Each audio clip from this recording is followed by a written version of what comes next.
everybody. I have with me Darren Korb from Supergiant. Hello. Um, I think to start off, I just wanted to ask, how have you been now that the game is in full release? Good. All things considered, it's been an insane few months since the game came out. I bet. Yeah, we I don't know that any of us were prepared for How big it uh, would get? the incredible reaction that the game's had. I mean, it's been really mind-blowing. So Hmm. that's awesome, and it's been just kind of nonstop, and I've been keeping busy, just still like supporting the launch of Hades. Which normally would be well over by now. On any of our previous games, it did not last this long, the sort Oh, of I bet. launch time. There's like So awards and everything going on. there's all Yeah. sorts of stuff happening. So um, yeah, it's awesome. I mean, no complaints about that for sure. 'Cause I know the last time we hung out, I'm so sorry to bother you when you're in the middle of like releasing a new patch and all that. And you're like, no, I need this break. I need a break from work. Yeah, yeah, yeah. Seriously, yeah, yeah. I was just at that moment. I was like, yeah, it'd be good to do something that isn't just sitting in my house, working. So yeah, Yeah, so I guess the way we're gonna do this is you and I can always chat after the fact. So I want to get through some questions that, friends of mine had for you, yeah. subscribers, things like that. And so the first one I do want to ask is from one of my biggest supporters, AKL Trifecta. He wants to know what are some of the differences in mindset between composing music versus voice acting, because you're doing both now. Yeah. Um, You know, yeah, it's an interesting question. I mean, the there are definitely similarities. I mean, Hmm. it's more for me performative. The performative aspect of recording the music is Right. more similar to the voice acting for me. Okay.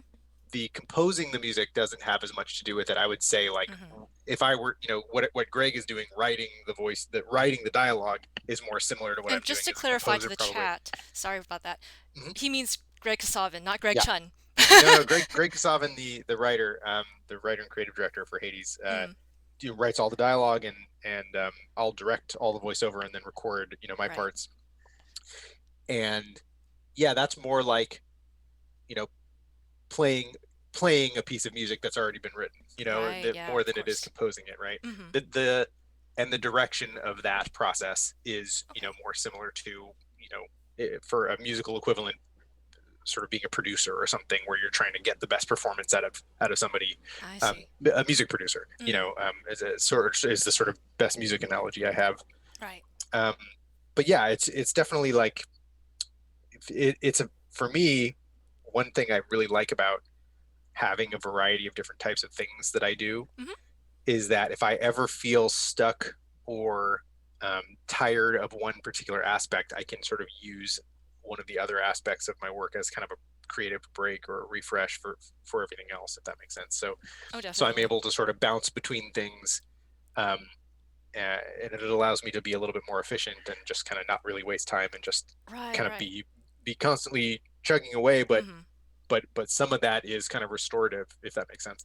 Yeah, it's that sense of like when you do one thing for too long, it's really hard to focus. So then you just switch gears. You're still getting work done. It's just a Yeah. different kind of work. Yeah, exactly. And Hmm. I tend to, I think I tend to do well, um, in that context when there's a Right. variety of different kinds of things to do. I like to bounce around. Yeah. Let me see here. He had a second question, and that was he was curious, who is your favorite Greek god from like the entire pantheon, like the Olympians, the Chthonians, even the Titans and things like that? Not necessarily how they were portrayed in the game, but more traditional mythos. Who is your favorite? Gosh, I mean, for me, the way that they are portrayed in the game has taken over my brain. So I feel like I probably wouldn't be able to answer that question without considering it. Right? Um, Yeah. I think the way that Ares comes across in the game is like really fun and like an interesting, weird take on him, Okay. and I really like that.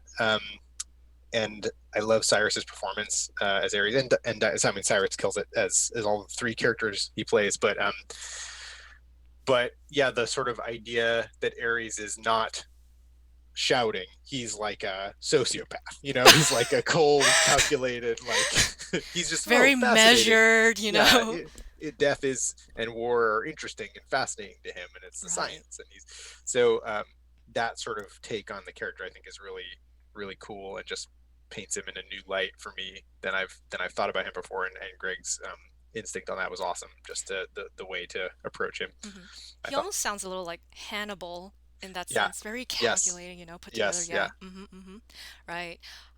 So the next question we have is from Christopher Fury. I am actually going to, one second, really fast. Mhm. Let me make sure I got this in chat. So they are a non-binary streamer, and I just want to put them out there. But anyways, their question is, how did working on Hades actually feel compared to your earlier work on the previous Supergiant games like Pyre, Transistor, Bastion? Did it feel different? Was there something more to the process? I think there are a few main differences I would say, and one of them is with each project, um, I've gained some creative confidence and like a better command of the entire workflow, from Mm-hmm. sort of inclusive of putting it in the game, and understanding how it will be put in the game.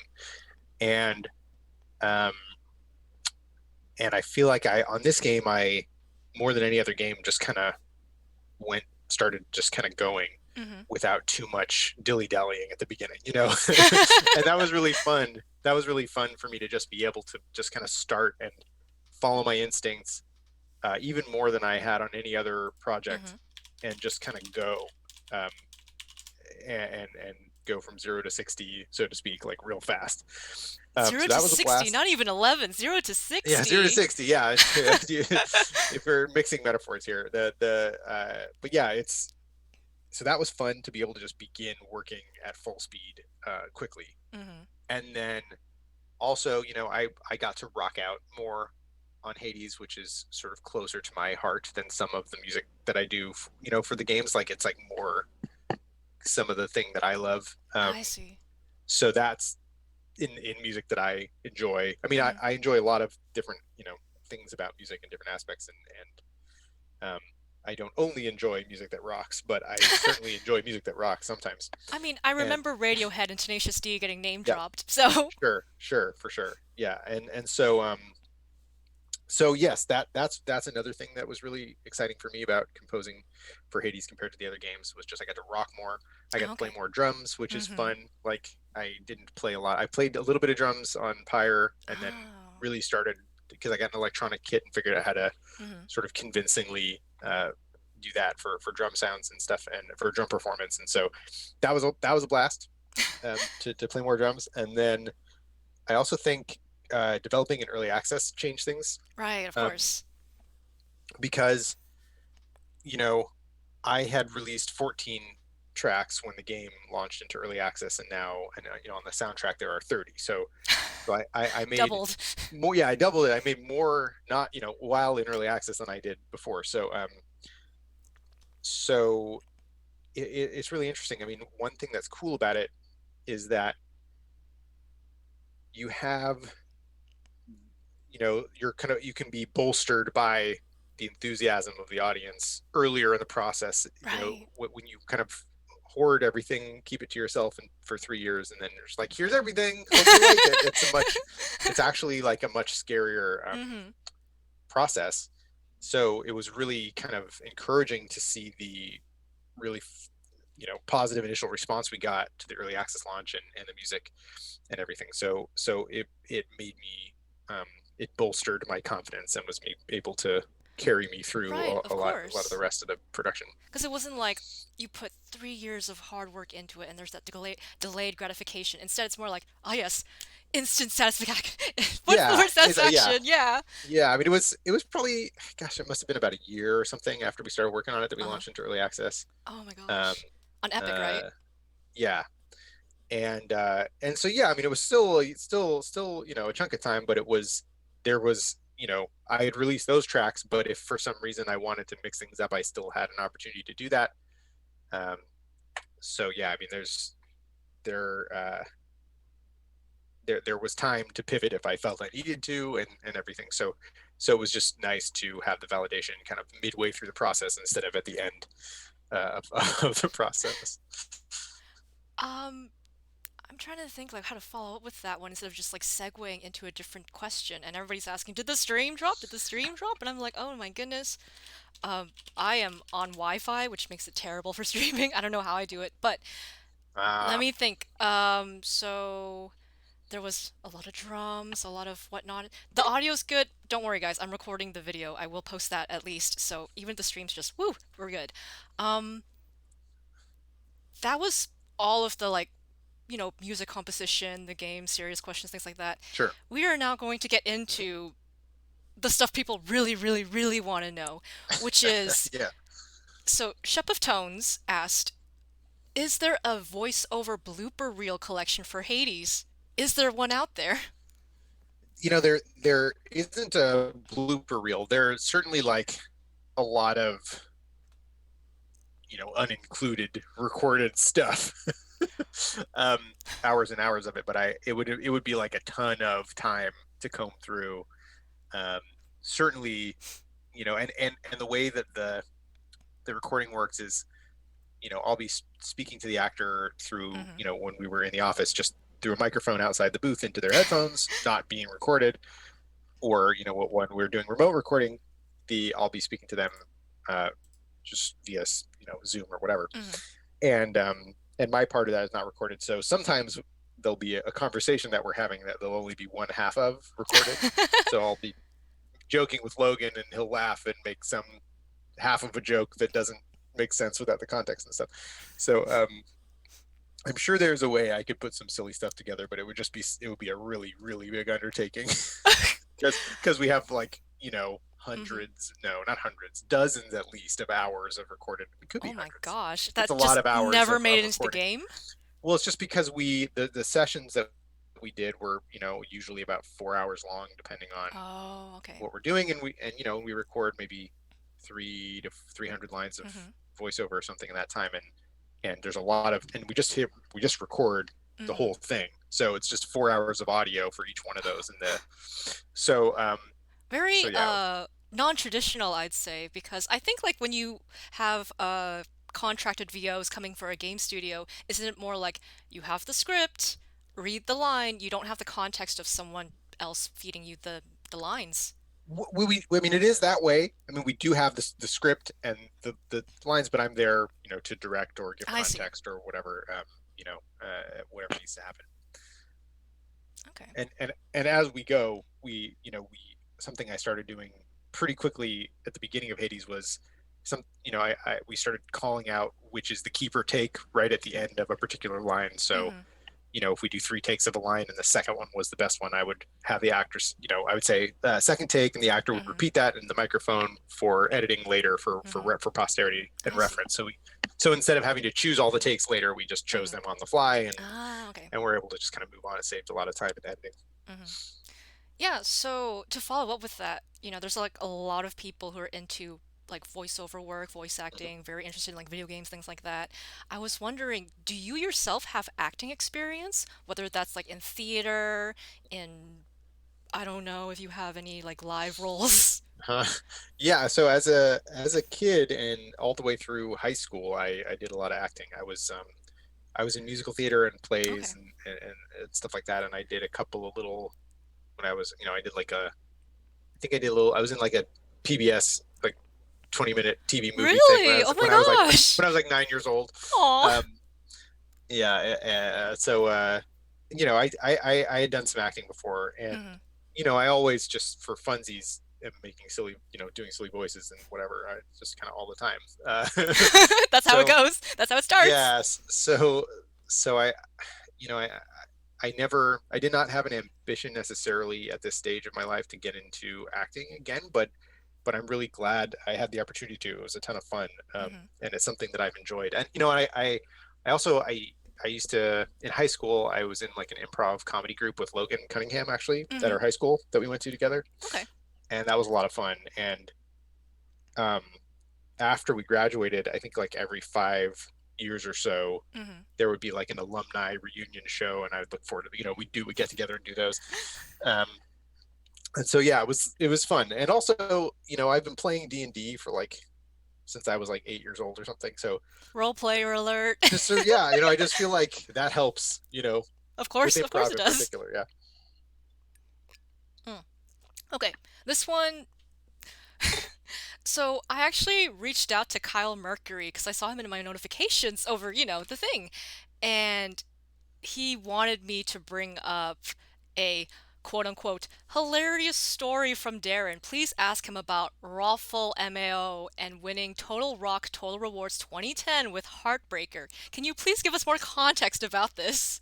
Yeah, for sure. So I happen to be the reigning North American rock band champion What? because because in 2009 and 2010 they had an event called Total Rock Total Rewards that was it was when they were owned by MTV. Harmonix was still owned by Hmm. MTV, and they put on this big event. It was in Atlantic City, and it was a national sort of North American. I think people from Canada as well. Um, and they had regional qualifiers for this tournament, and people would go to this tournament. It was a 2-day event, and then there was a winner, and there was a you know giant novelty check and stuff and prizes. And in 2010, which happened to be the last one they ever had, I was part of the winning band, and they've never had another one. So technically, still the reigning champ. Still the reigning Um, champion. yeah, it was a ton of fun. Yeah, we did in the finals. One of our songs we did was "Heartbreaker" by Pat Benatar, and our band was called Raffle Mao.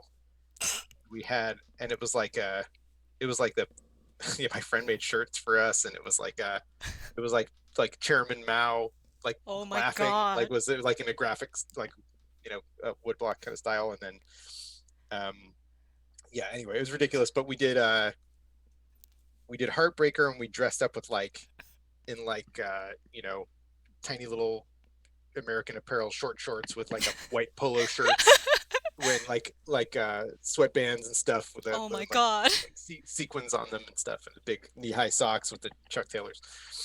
Um, so yeah, it was a good time.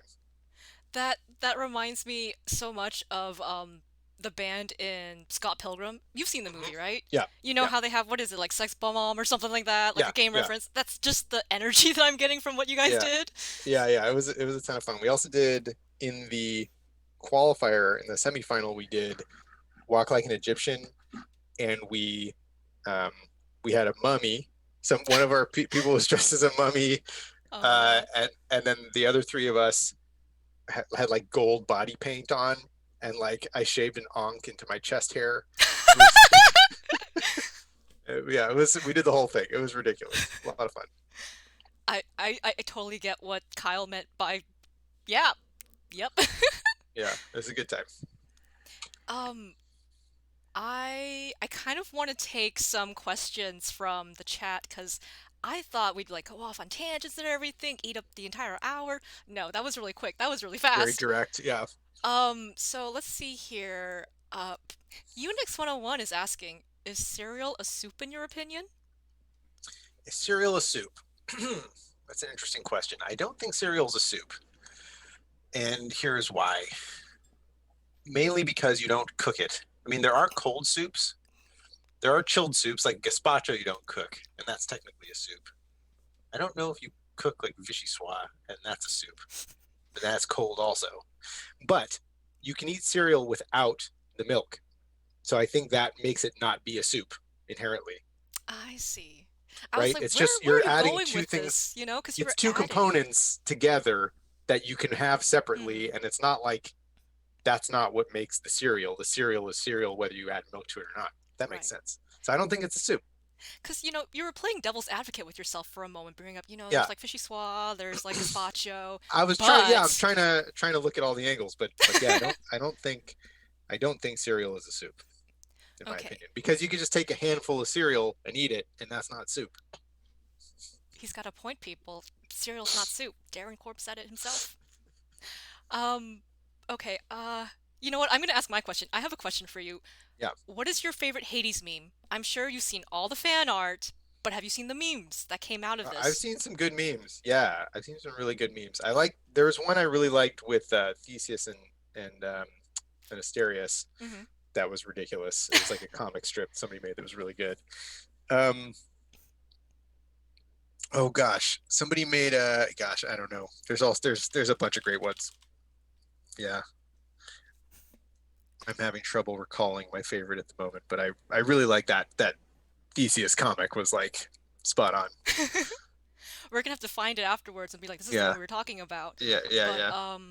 okay, my second question, and that's all the questions I have for you, unless something else comes to mind, is that how did you remember me when I reached out to you by email? Am I still in your brain as like the Yahtzee person, or do you think of me differently? No, I mean I remember we had a chat and hung out at Victory Point and played Yahtzee and stuff. Yeah, yeah, it was a good time. Nice. I don't get to play a lot of Yahtzee these days, so Really? Then we should play Yahtzee once, we're yeah, allowed to go back. yeah. I have Tabletop Simulator. I know you can play Yahtzee on Oh Tabletop my gosh, we Simulator. gotta play Tabletop Simulator then. All right, I've it's been that's a playing D promise. Yeah, I've been playing D&D with some friends on Tabletop Simulator. It's actually pretty fun. It like feels more like you're sitting around a table. You Right, see of everybody like course. fiddling with their dice and stuff, like See, when I you're have tabletop and I've been trying it out and I can't figure it out. I like yeah. downloaded something, it's confusing. You're gonna have to help me with that one. Teach me Yahtzee, teach me Tabletop Simulator, we're Yeah, good. it's not too bad. It's Okay. I mean, we're not doing anything too complicated. We're not using maps and stuff. It's Oh, just like maps. no, we're not doing any of that. It's just Okay. like we all have our own dice and there's a Hmm. table and you can like write stuff. You like I write your see. stats down and it's easy to keep track of Gotcha. everything. So it's very how you say low level D&D. Yeah, it's yeah, a lot of imagination going on. Perfect. All right. Now, Regicide339, thank you for the sub, is asking, how did you enter your career and did you work towards a portfolio or seek connections first? And I feel like I can answer half of that, wherein you knew Logan Cunningham, and Logan Cunningham was brought on as the narrator for Bastion. So, one thing led to another. But if you want to Well, expand. it's a little different actually. I mean, it's sort of reversed. I mean, so Amir and Logan and I all knew each other, and Amir is one of the co-founders of Supergiant. Amir and I have grown up together, and I met Logan in high school, and Oh, okay. Amir and Logan met, I think, playing soccer together in middle school or something. Um, and so I was roommates with Logan Cunningham at the time. Amir, who was working at EALA at the time, decided to leave and start a co-found a studio, Supergiant, and he at the time asked me to do all the audio, just because we'd worked together before, and he kind of for some reason thought I could do it, even though I didn't have all the relevant experience one would need necessarily. um, but if I said, yeah, of course I'll do that. I didn't at the time have a particular ambition to make music for games, though it's something that had crossed my mind. I just didn't understand that was a career path at all. I just had no idea how people did that. How does one enter that field? I didn't see myself as a composer. I saw myself more as a producer and songwriter Hmm. an audio engineer. So um, it wasn't really on my radar until it kind of got plopped in front of me, and I was like, Hmm. oh, of course I want to do that. Um, so that's how I got started. I mean, I did not to answer the other part of the question. I did not prepare for this. I mean, I did things that prepared me for the work, but I wasn't actively preparing for a career in game audio. I mean, I saw myself as a songwriter and producer. I interned in a recording studio for a number of years, trying to learn about audio engineering and mixing and audio production, music production, and that was really fascinating to me. And I you know wrote a lot of songs and was in bands and did that kind of stuff and made records and produced. I wrote a musical with my brother and we made a demo album for that and stuff like that. So I'd done a lot of stuff. I had done maybe two little TV spots, Hmm. um, or something that were like 1 minute, whatever kind of pop rock, little 1 minute infomercial things. And then I wrote a song for a independent movie that was a situation where they're like, well, there's a song we like, but we can't afford it. Can you kind of make a song that sounds like that song without it being that song. Which is, I think, a lot of that kind of work is that, well, we have this temp song that we like but can't afford, so can you just write like a that kind of thing? Can you create this jingle for us that won't like earn the Can you DMCA make a strike? royalty-free version of this? Yeah. Essentially, that's what that work amounted to, I and see. so it wasn't creatively fulfilling, but it was an awesome production exercise Okay. where you have to kind of emulate a style without doing the thing exactly. Okay.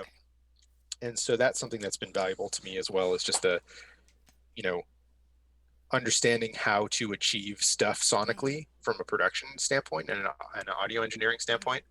I think that stuff's all really useful for the way I like to compose, which is to say, I compose directly into my Mhm. recording software, and I'm performing the music as I'm composing it. And that's sort of how my process usually works. I mean, Mhm. there are a couple of exceptions on Hades, but that is not my normal, Mhm. it's taken me this long to try that. Of course. Um, so yeah, I mean, I think I really rely on my music production background as like an integral part of my process. Now, I'm curious if are you a one-man audio department or do you have other people working on the audio with you? So technically, I am the only like audio employee. Okay. I have a little bit of help. This guy, Brad Hagman, has done all my voiceover editing for the Mm-hmm. last two games, for Pyre and for Hades. And so when I record those 4 hours of voiceover and I have the actor say take two, take three, whatever. Brad will go through and chop out those takes and make Mm-hmm. sure they're cleaned up and Right. just that, and then Mm-hmm. pass it back to me, and I'll render everything out. So I have Brad who helps me with that. Okay.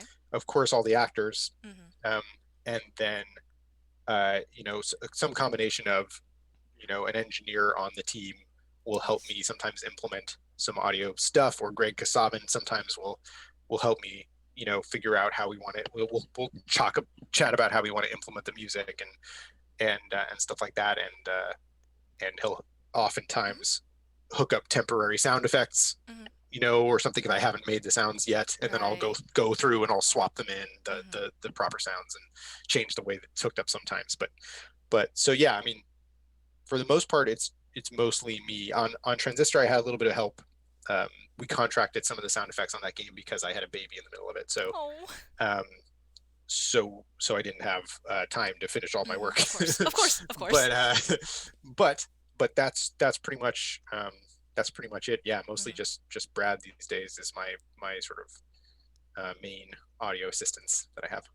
Now, would you mind just mentioning to the viewers your roles for Pyre? Because I know Pyre was like the first game where you did voice work. Yeah. So I was Rookie and Tarek and Yudmilda, Mm-hmm. and I think that's it. Okay. Um, yeah, it was a ton of fun. I mean, it was in a made up language, so it was like on the one hand kind of easier Mm-hmm. because it didn't you can get away with a lot more. It doesn't have to sound natural, and it doesn't have to, it's like you can just get away with a bunch more. On the Of other hand, course. it's hard to say the words and hard to figure. It's just like because it's all made up. Yeah. So yeah, that there were challenges and advantages to that game. I Mm-hmm. think part of the thing that um, on Pyre that gave us confidence to try to work with a bunch of actors, which we had never done before, was the fact that it was not going to be in English, so that it would be much more forgiving if for some reason the performances weren't like amazing. It would be fine because we were just kind of you know it's just you get spoiled working with Logan Cunningham all the time. He's amazing. It's like you just wonder, like, I don't know, they gotta be as good as Logan. So He set the um, bar like this high, and my arm's not showing up, but yeah, it's like that set the high. bar very high. Yeah. So, but that work gave us the confidence on Mm-hmm. Hades to really try and do it and have the game Mm-hmm. fully voice acted and everything.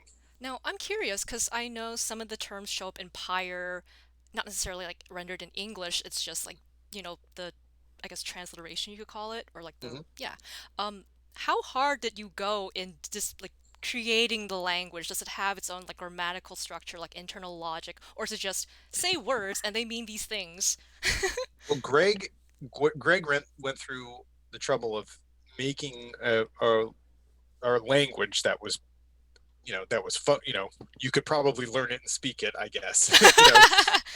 He went No more through and made a Klingon. We're whole learning this one.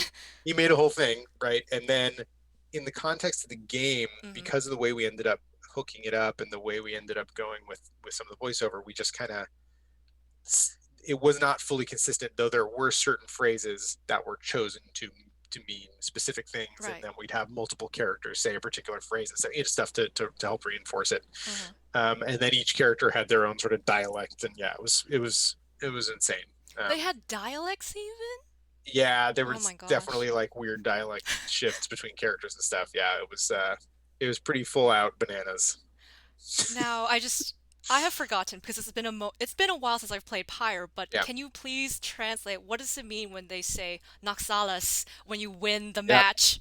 that means Nightwings. It just means That's Nightwings. it's the name of the That's the team. name of the Yep, team. That's what yep. they're cheering. And Thank they you. all say the names of the teams when they win. So I see. whatever they're saying at the end there, that's their team name. See, They're I like never shouting let like anyone "Go beat me, team!" so all I ever Yeah, heard was Noxalis. I didn't yeah, realize it's the other teams. yeah, Okay. yeah. Bandit B17 has a question for you. They're asking if you could compose music for any other game or other game IP, regardless of, feasibility or logistics, Mhm. what series would you be most interested in? It's a tough question. I mean, I get that sometimes, and Hmm. I never really know what to say because a lot of the franchises I really love already have awesome music. So I don't Hmm. know that I would want to take it on. Like I like what they did. I don't know. Um, you know, the first two Fallout games Hmm. are some of my favorite games. Hmm. Fallout 1 and 2 from back in the day in the 90s. Those have great music by Mark Morgan.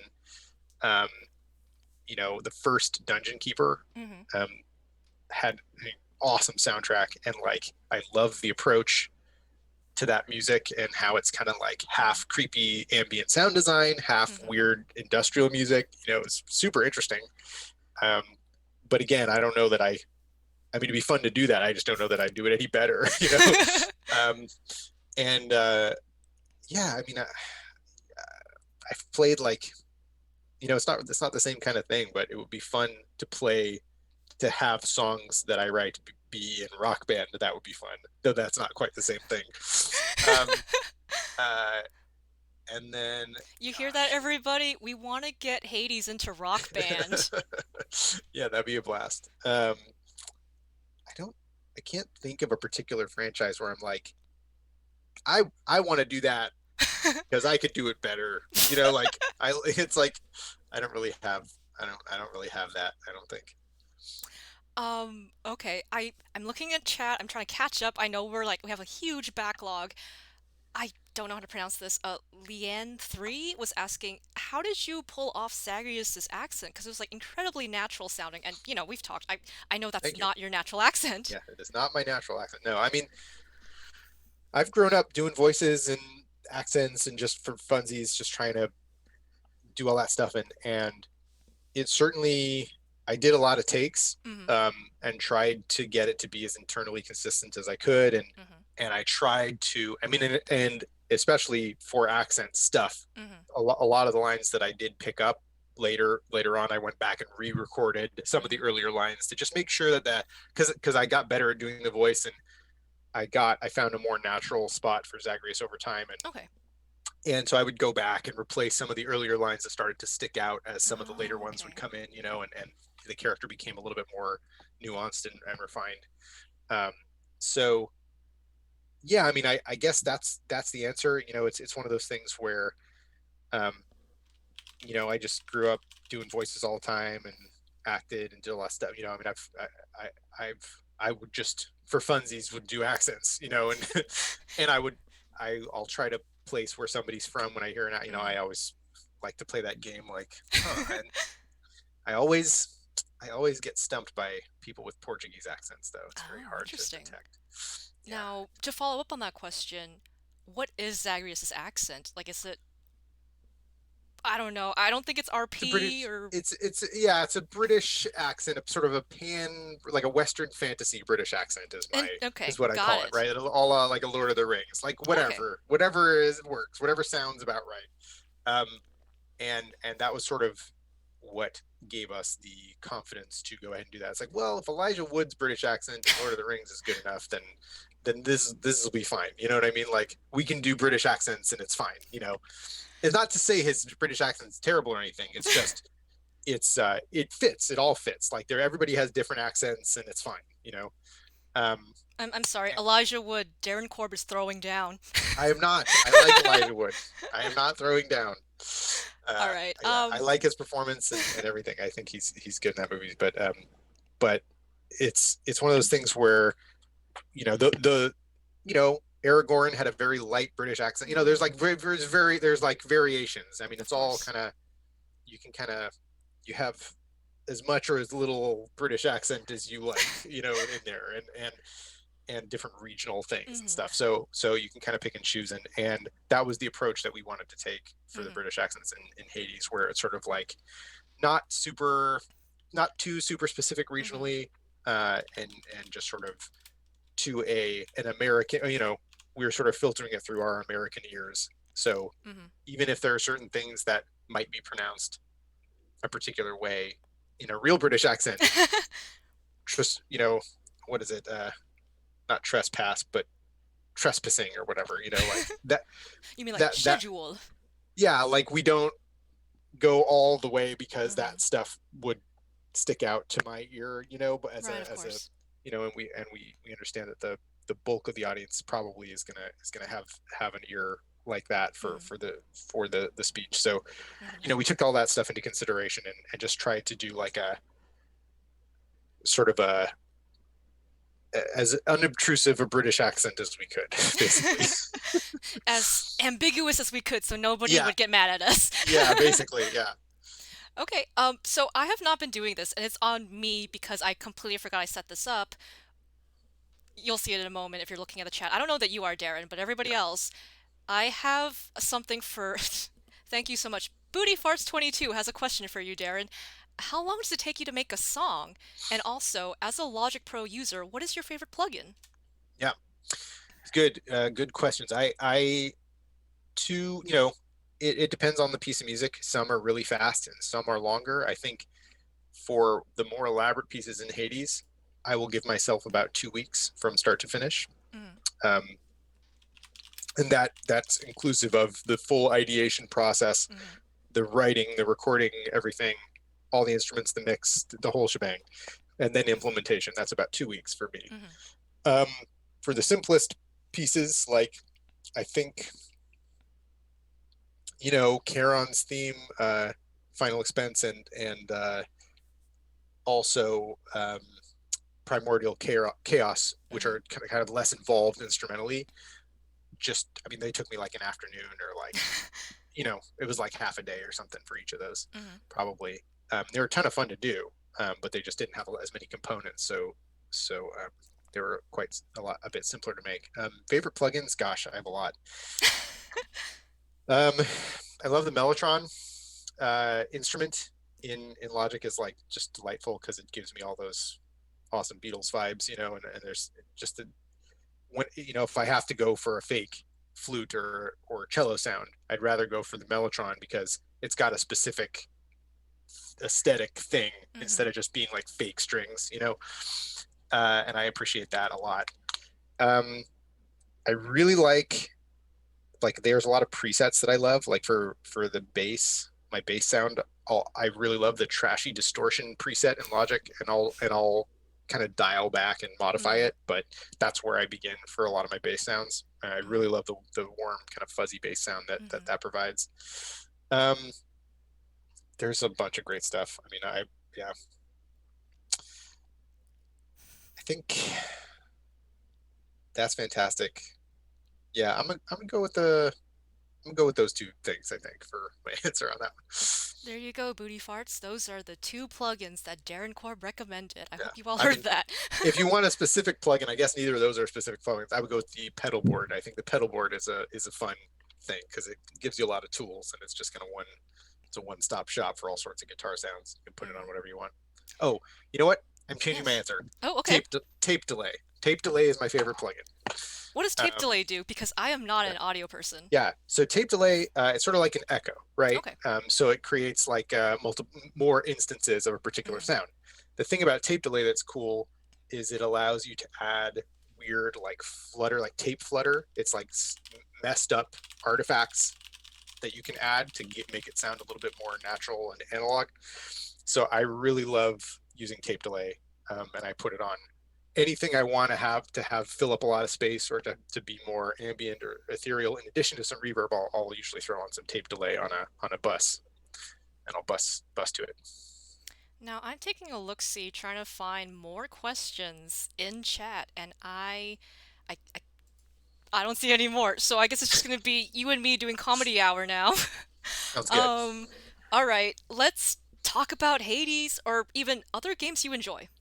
Yeah, for sure. Yeah, other games I enjoy. Well, so like I've been playing. I just started Satisfactory, which seems really fun. I just got to the point where I was able to kind of start automating stuff and set up my conveyor belts into the thing that turns the metal into ingots and then into the storage container, and that seems really like it could be really fun. I want to dig in a lot more to that.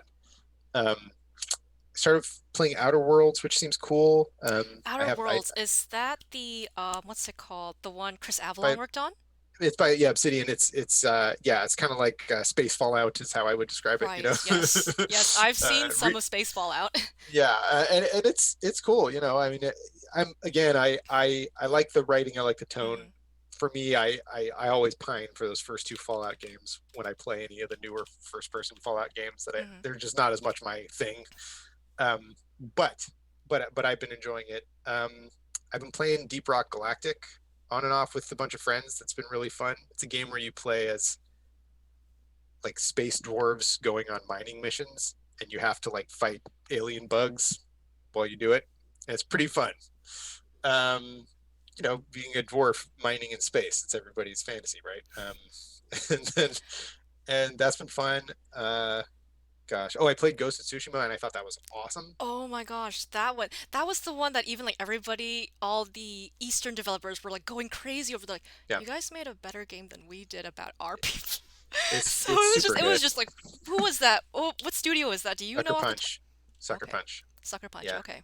I mean it's beautiful. There's a lot of really bold, exciting design choices and stuff, and that game. It's really good. I'm surprised it kind of it's not getting overlooked per se, but you know Hmm. when it came out, the reviews were like eights, you know, solid, you know, and it's a really incredible game. I'm Hmm. surprised, but I'm frankly pretty surprised by that. Um, and that game was awesome. I loved it. I've been playing Raft, which is another Raft, kind of yes. four-player co-op thing, One of the survival survival thing. games, right? Crafting and all that? Yeah, and that's been fun. I mean, I like that it's kind of lower stress than Mm. some of the other survival games. Like I'm not, you know, Oh, I was gonna I'm not recommend a high stress game to you. Rust. Are you gonna recommend Rust? No. I wasn't even talking about a survival game Oh, okay. necessarily. I was gonna be like, Yeah. Darren, you gotta play Darkest Dungeon.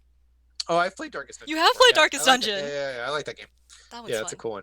Have you Um, named characters after your friends? yeah. Oh, I did that in XCOM. Oh, in XCOM! Oh my Yeah, god. similar idea. Yeah, I've done Yeah. that, but then it was like too sad when they died, so I had to start naming them after. I what I ended up doing is I named all my XCOM squad after like 80s sitcom characters. Oh my god. So I had like a Saved by the Bell themed squad, like R.I.P. Dustin Diamond, by the way. But we had like you know Screech and AC Slater, and Zach Morris, and Zach Morris and AC Slater were my assaults, Hmm. and I think I had Jesse Spano as my sniper, and you know Lisa Turtle was my medic, and so on and so forth. And Gotcha. then I had a Family Matters one, Oh my god! I had a Perfect Strangers one.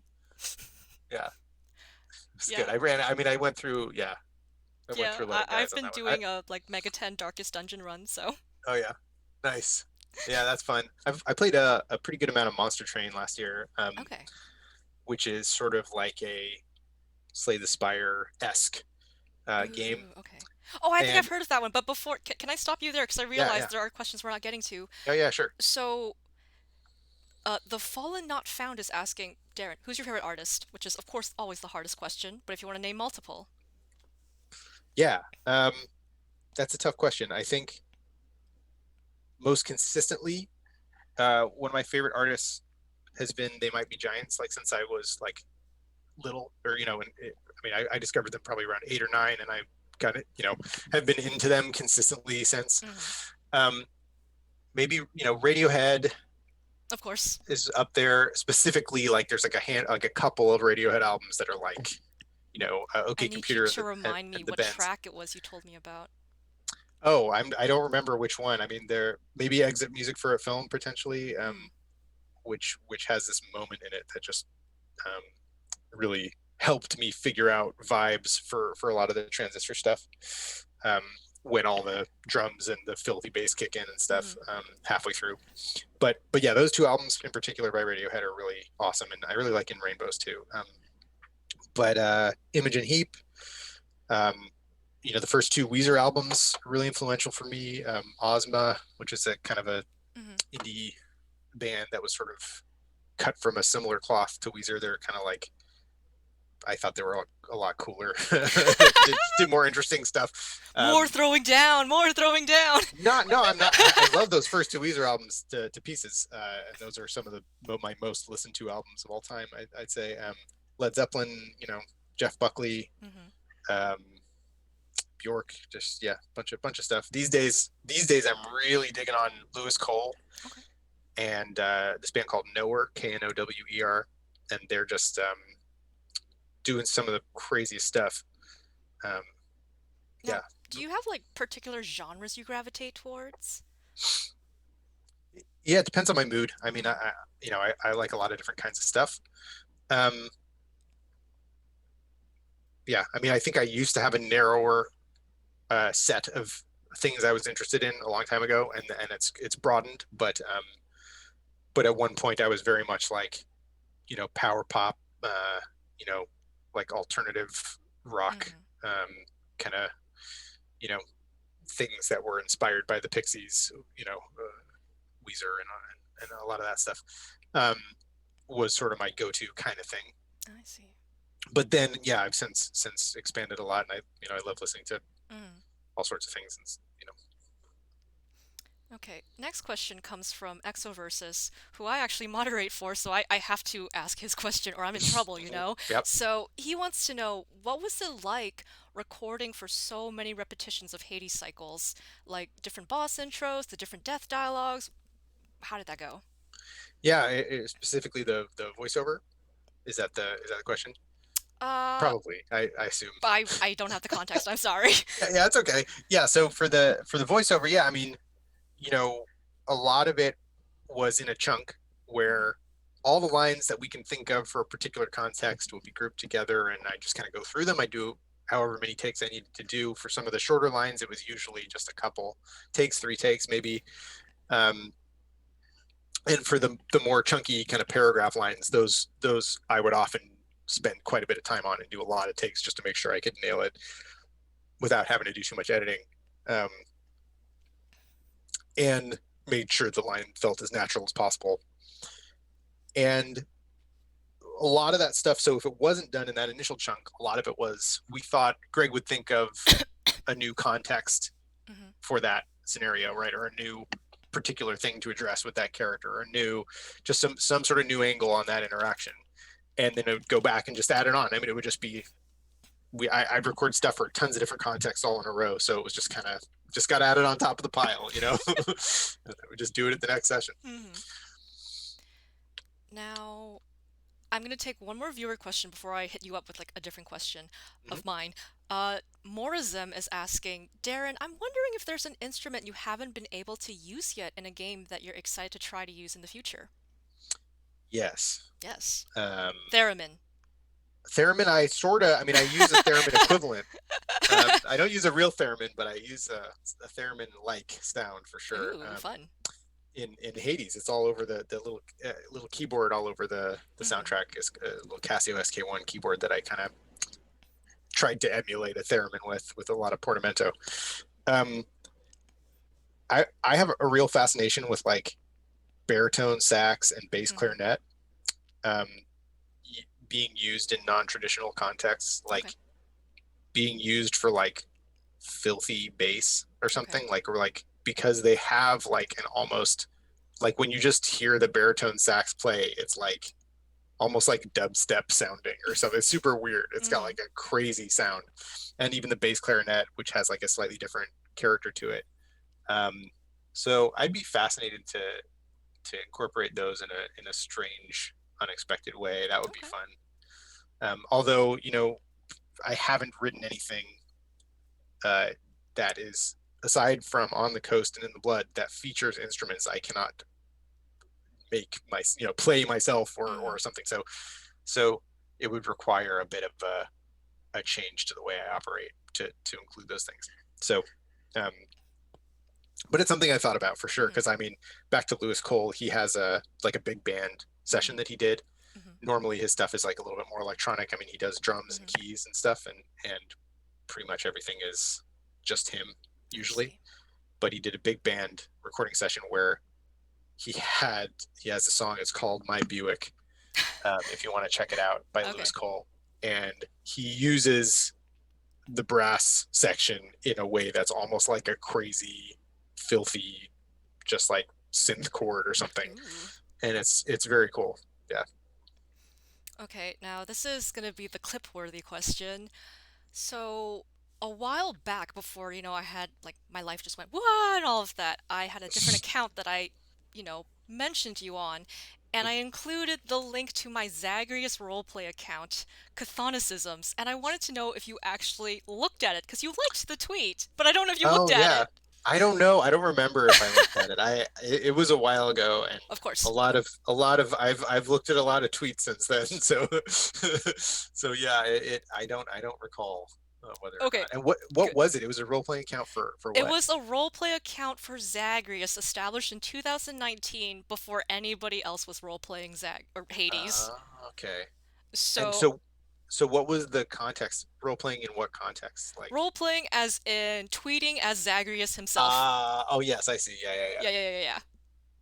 yeah.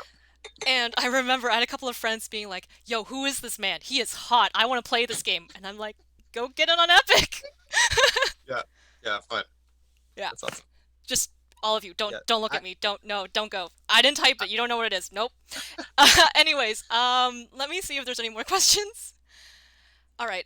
We have a second question from Banded B17. I find that the power of a song increases exponentially when tied to the narrative of the game. Do you get general cues as to what is happening for a particular song, or do you fully understand the entire narrative of the story? And I'm kind of confused by the question, to be honest with you. yeah, I mean I think I know what you're getting at there with the question. It's yeah, I mean I have access to Greg Kasavin directly all the time. So There you go. if I ever have a question about, you know, what the thematic implications of a particular piece should be, Mm-hmm. or we'll sometimes we'll talk about potential context Mm-hmm. for a song, or Right. try to figure out a way that's going to be a lot of fun, Mm-hmm. or um, or particularly impactful for a player to encounter a song in the game, and we just had the idea of, for example, Eurydice's chamber where she's Mm-hmm. always singing, and that just seemed like a no-brainer for the way we had set up the game.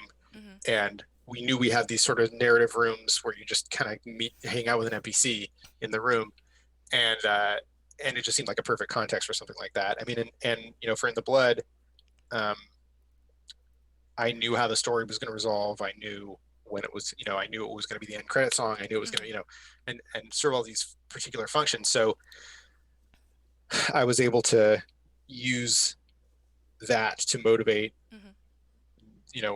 how I was going to approach the lyrics, and how I was going to approach the writing of that musical piece. I mean, I was trying to have the piece itself sort Mm-hmm. of reflect thematically that story moment, and overall what the game was sort of about, Right. um, in you know more or less a fairly direct way, I think.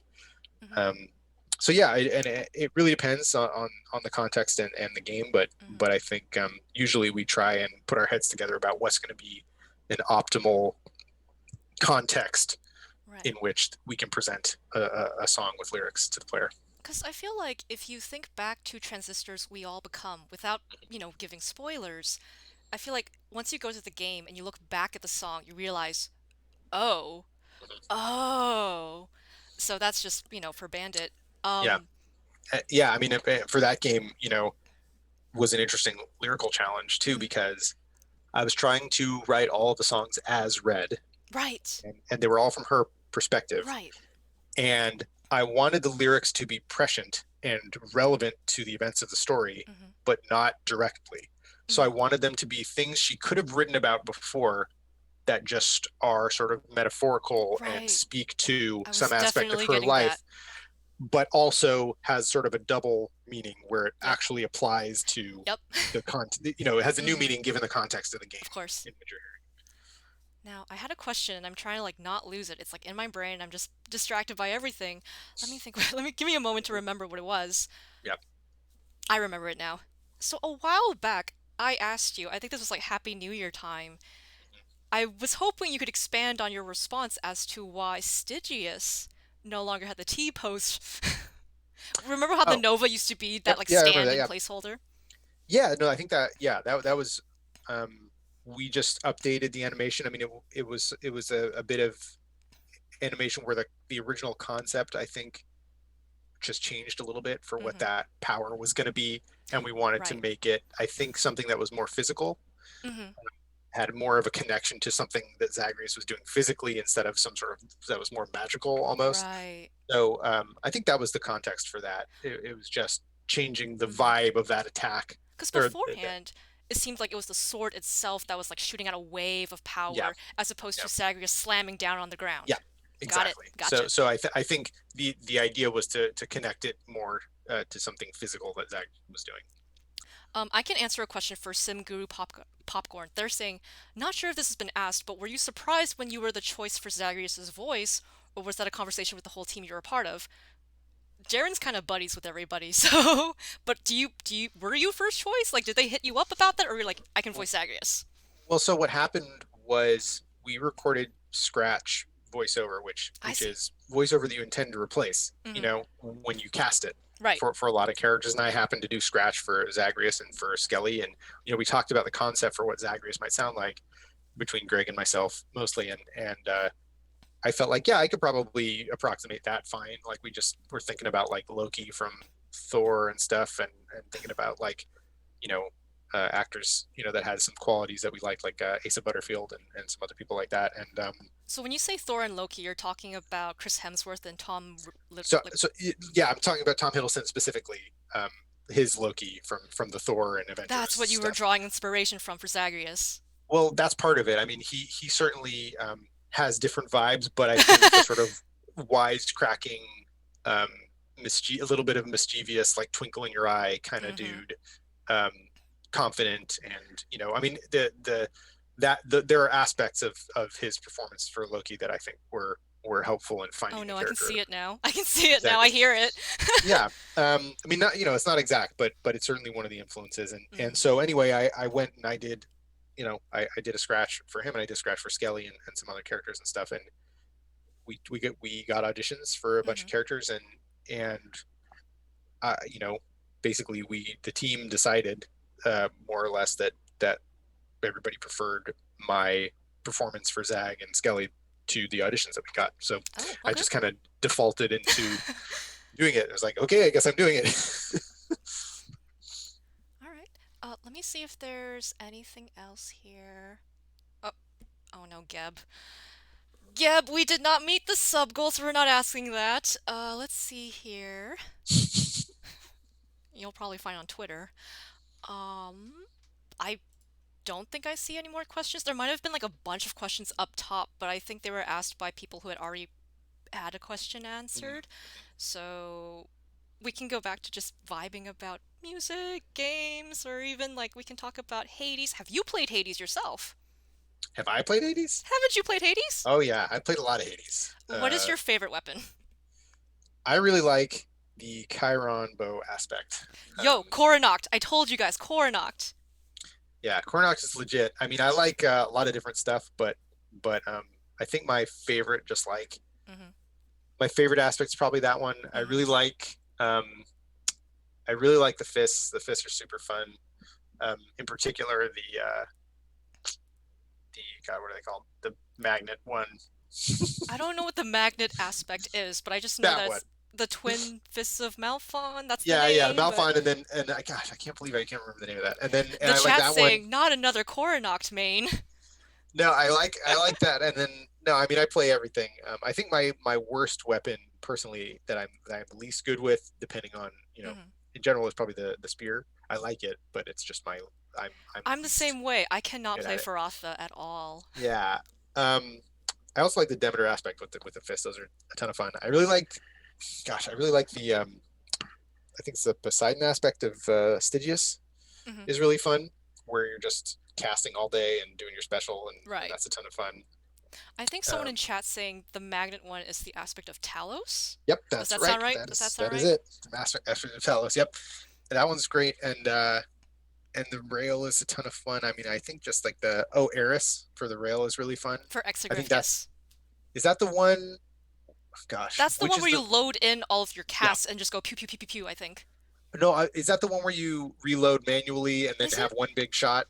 That's the one I'm talking about. I I I don't forget know. which one To that be is. honest with you, I haven't actually unlocked all the aspects because when I played Oh, through the game, the aspects weren't a thing yet.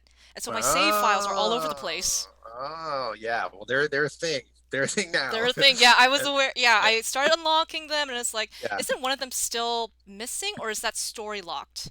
No, They're all in there. they're Okay, all in mine's just there. story locked then. Yeah.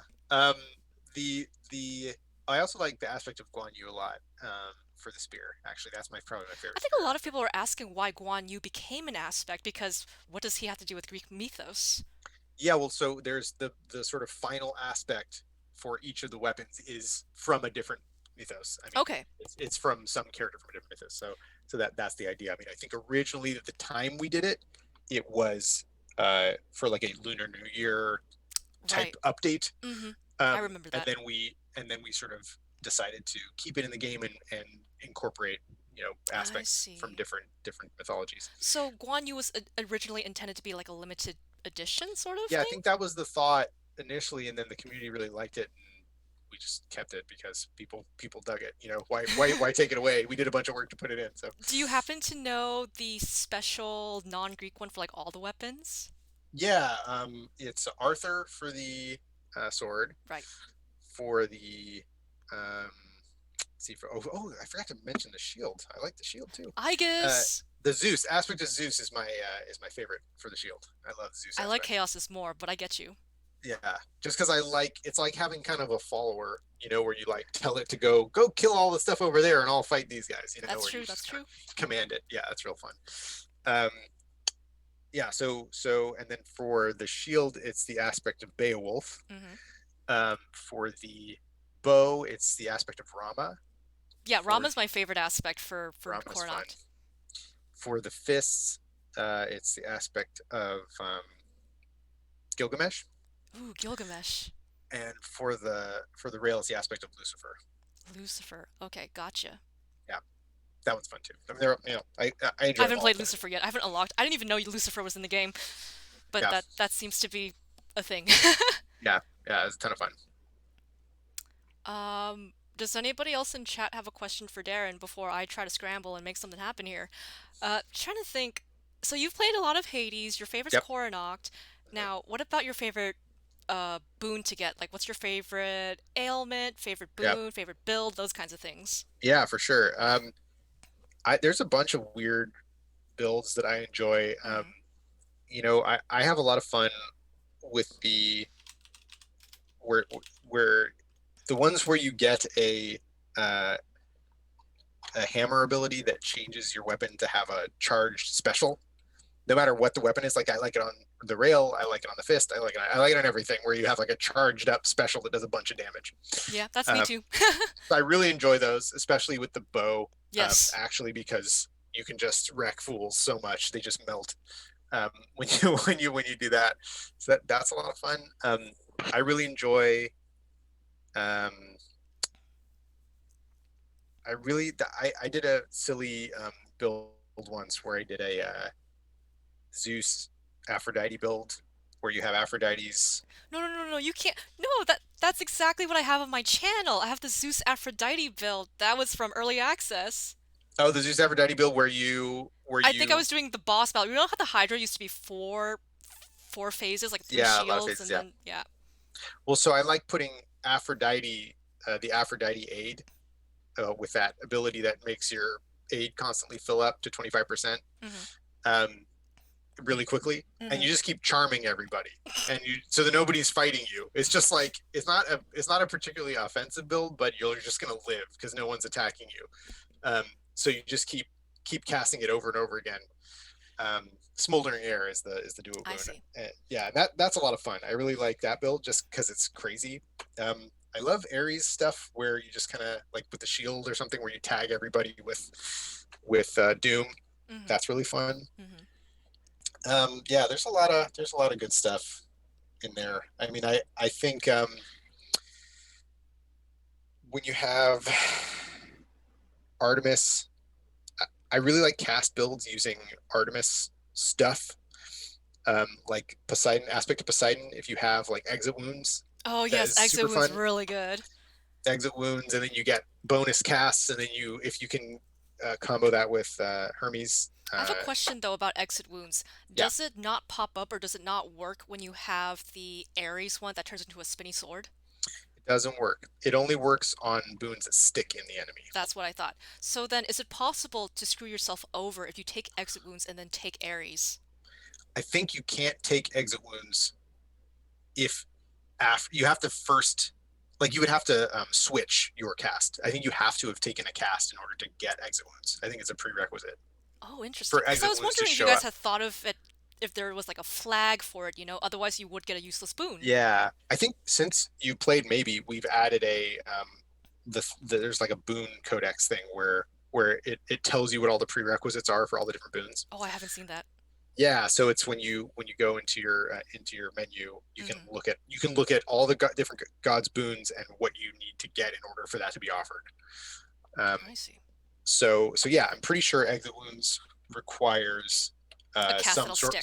something on a cast that will stick. I think, but I'm not positive. Okay, good to know. It may not. I don't know. Now, Bandit's got another question. Yeah, Out of all four games, which songs do you enjoy the most, either as a creator or just to listen to? yeah, that's a tough one. I mean, for me, you know, the most recent one is always the most exciting to me. So you know, In the Blood is is just was just an incredible experience to make, and is probably my favorite one at the moment, just because it was so much fun. The whole experience of recording it was Hmm. incredible. Um, I recorded the orchestral parts at Abbey Road, which was in London, which is where the Beatles, you know, Hmm. recorded all their stuff in the room, like literally in the room where they did that. So, um, yeah, it was pretty surreal and amazing. Um, and Austin Wintory can, you know, help me with the arrangements and conducted the Uh-huh. chamber orchestra and stuff. And so, yeah, that was a real incredible experience. Who Um, is Austin? I know Pathless was just like blowing up.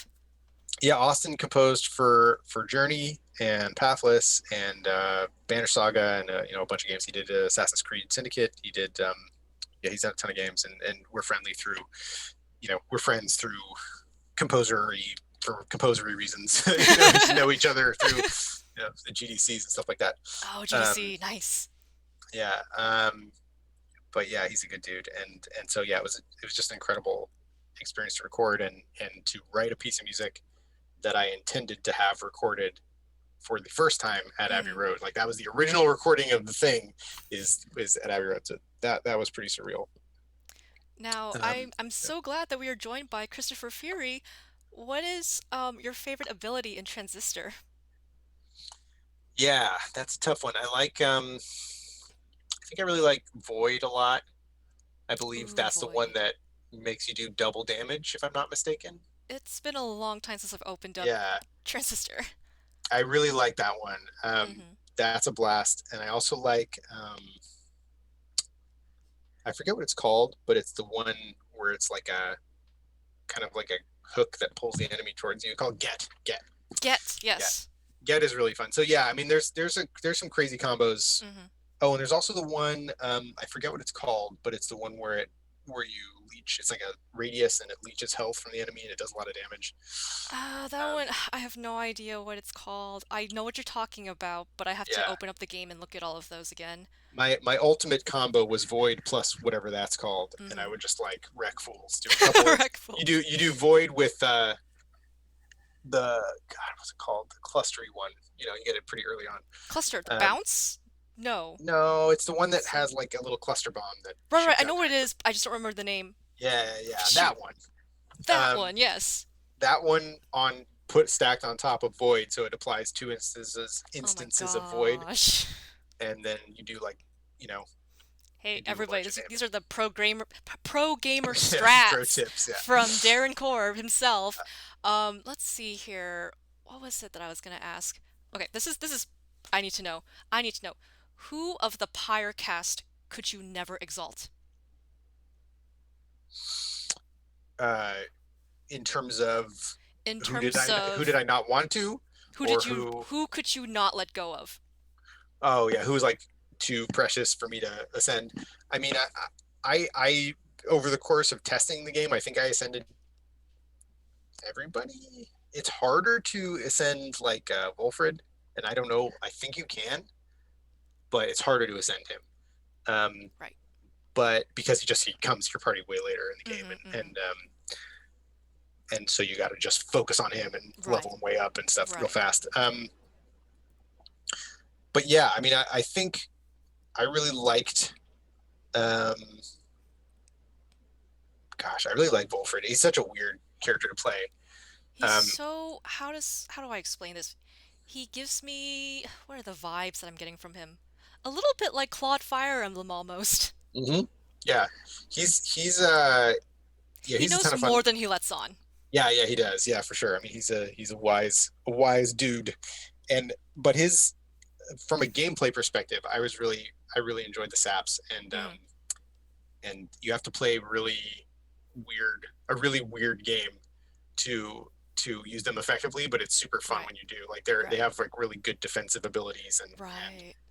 they Yeah, I need there's to a thing. practice Pyre. It's so Yeah, hard to get used to yeah, it. yeah. Every character is pretty different. Hmm. Plays pretty That's what makes it differently. fun, especially since you Yeah, can like put all kinds of different people on your team. yeah, exactly. I really had a lot of fun. I think the imps Pyre were a time. Esports League. Pyre Esports Yeah, I know. League.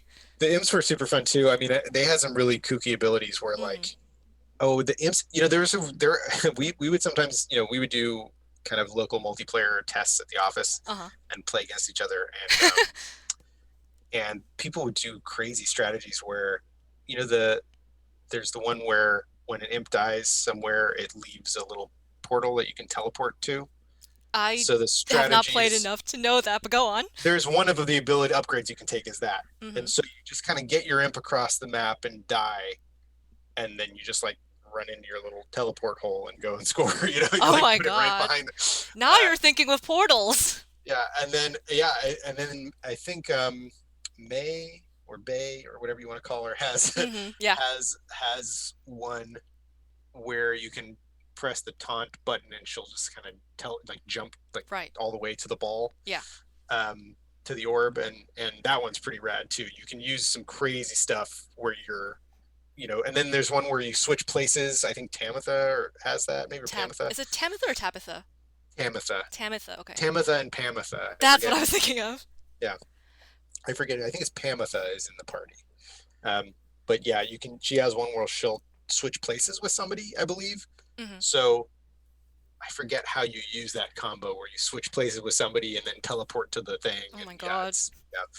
it's great. There's all sorts of weird, insane abilities that you can do. I gotta play Um, more Pyre and figure out more strats that even you guys didn't think of. yeah. Though, I do have a question. You're familiar with Fire Emblem Three Houses. hmm You've played it? I played through like half of it or something Half of the for like the first act first. or like half of a route? I don't know. You don't know. I played through like I must have played like 10 or Something 15 hours chapters. or something. Okay, hours. Yeah. And I don't remember how much I played. I just kind of got bogged down in a lot of the like in between mission stuff, I think. And Right, of course. I remember making some like terrible upgrade choices for like leveling up characters. Like I like turned, a character into like the wrong class. So like their abilities did not line up with they were just bad. I got kind of stuck and I just like pieced out. I was like, this game's cool. I can't, I can't keep going. I mean, the main reason why I ask is because now that I know you're familiar with it, we Mm-hmm. all need to know which house would Zagreus belong to. Just what Zagreus belonged to. Jeez. I know it's like the Harry Potter question, but with Nintendo. I mean, I guess the yellow one The golden probably. deer? You're saying Zagreus is Yeah, a golden deer? that's my guess. I chose the golden deers when I played. Everybody tell Joe. I don't know, but that would be my guess. Okay. And again, I'm not, I didn't like finish the story, so I don't know what happens with the different houses, or I don't know any of that stuff. So this is only based on my like first 10 hours with the game or whatever, It's where good I enough. made It's good enough. We're gonna where take the I clip, we're played gonna run with it. where I chose that house. So, Yeah. It's 'cause enough for us. The fact that the voice of Zagreus chose the golden deer, we're going to just go wild now and tell everybody but Zagreus is a golden deer. but maybe I don't know. Maybe the like darker one makes more sense for him. I don't know. I mean, the He's colors another aren't really, indicative of what they are. There's the red one's the black eagles, the blue one yeah are the blue lions, yeah. and then I the mean, DLC house, Ashen Wolves. uh, oh, I haven't played DLC. I don't know anything Exactly, about it. exactly. So just we're gonna roll with it. All right, Um, fair enough. Yeah, I'll take it. let's see. What is this question, Geb? All right, all right, all right. This is a great one. This is a fantastic one. Yeah. Geb Heart Attack is asking you, if you had a gun, sir, and Theseus and you were locked in a room, Hmm. how long would it take you to shoot him? Oh, Theseus? Theseus. Theseus is just insecure. He's just insecure. He's deep down he's okay. He likes Asterius and I like Asterius, so that gives us something in common. All you need is that one piece of common ground and you can be friends with anybody. Yeah, maybe. He's kind of a jerk, but He but is a but jerk, but as you said, but it it's comes from a place insecurity. of insecurity, I think. Right. You can tell, like, sometimes he gets really, like, Yeah, he gets pretty he's like really yeah, there's a storyline there where he gets pretty distraught about he like thinks his relationship with Asterius is breaking down, his friendship with Asterius, oh. and he's like, what's the point? He gets real despondent. Yeah, it's a fun one.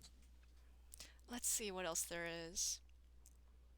Ba ba ba ba ba ba. Okay, yes, I have a question from Unix 101. Does creating the duets differ from your normal process? I think they mean by like when you're composing. Yeah, it's fairly similar. I mean, what I'll do is I'll write both parts and I will do a scratch vocal of Ashley's part. Mm-hmm. She'll come in and record the part. Usually that's how it goes. Sometimes I'll tweak something, Mm-hmm. we'll tweak some harmonies together. But for the most part, yeah, it's just pretty similar. I just record a scratch vocal and have Mm-hmm. Ashley come in and replace it. Oh, someone's asking for a Zagreus impression. Oh, a Zagreus impression. Yeah, what's What are Zagreus the saying? lines? What are the lines? That's the question, is what is that going to say? Okay, let's see here. Let's see here. I don't. Nobody posted a line. Do I have to come up with the line? Oh my gosh. Yeah, I mean, it's okay.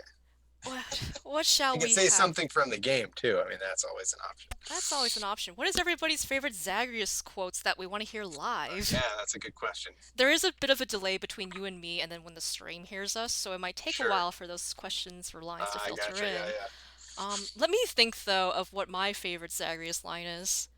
Let's see. I like a lot of his exchanges with Skelly, Mm-hmm. where he's just like, trying to take Skelly's advice. I also like how he responds to Hypnos. I find really funny Mm-hmm. sometimes, where Hypnos has some dumb suggestion. He's like, "Sure, great, I'll give that a shot. Thanks." Sarcastic I response. love it, and like the thing is, Hypnos never holds it against him. It just goes right over his head. Yeah, the thing about Hypnos that's so funny to me is that he means well. Uh Like huh. he's such a goober, but he Right. means well. And so there's something to like about him, even though he's annoying. Like he's a fun character. I really like Hypnos. Okay, Cinsario has one for you. They want to hear Zagreus impersonating Skelly. Oh God, how would they go? Okay, let's see here. This is like an Inception impression. This is very Yes. tough. Yeah. um, oh gosh, I think I need lines. I need something to say. I mean, I could I can figure it out. All right, so let's see. We've got Zagreus talking to Skelly, and he'll say something like, um, you know, you always just standing there, and then Zagreus will, and then Skelly will say something stupid like, "I can't go anywhere else, boyo. You gotta stand here hopping all the time." And then, and then how would Zagreus impersonate him? It I has feel to be like the like, only thing Zagreus would pick up on is just the fact that he says boyo. "Boyo, yeah, I don't know. I don't know that Zagreus is good in impressions. I'm just gonna say that. I don't think Zagreus cannot do impressions. Zagreus can't do impressions. Leave it at that." Um, let's see. Oh my goodness. Okay, Charlish 1211. I haven't done a question from them yet, so I want to get them in. They want you to say, "Cheers, love, the cavalry's here." As See, Zagreus. okay. Cheers, love. The cavalry's here. It was him! Now, can you do it as Skelly? Hey, cheers, love. The cavalry's here. Excellent. Excelente. Let's see. Let me read these. I have to make sure these are okay to for you to voice before I like give them to you.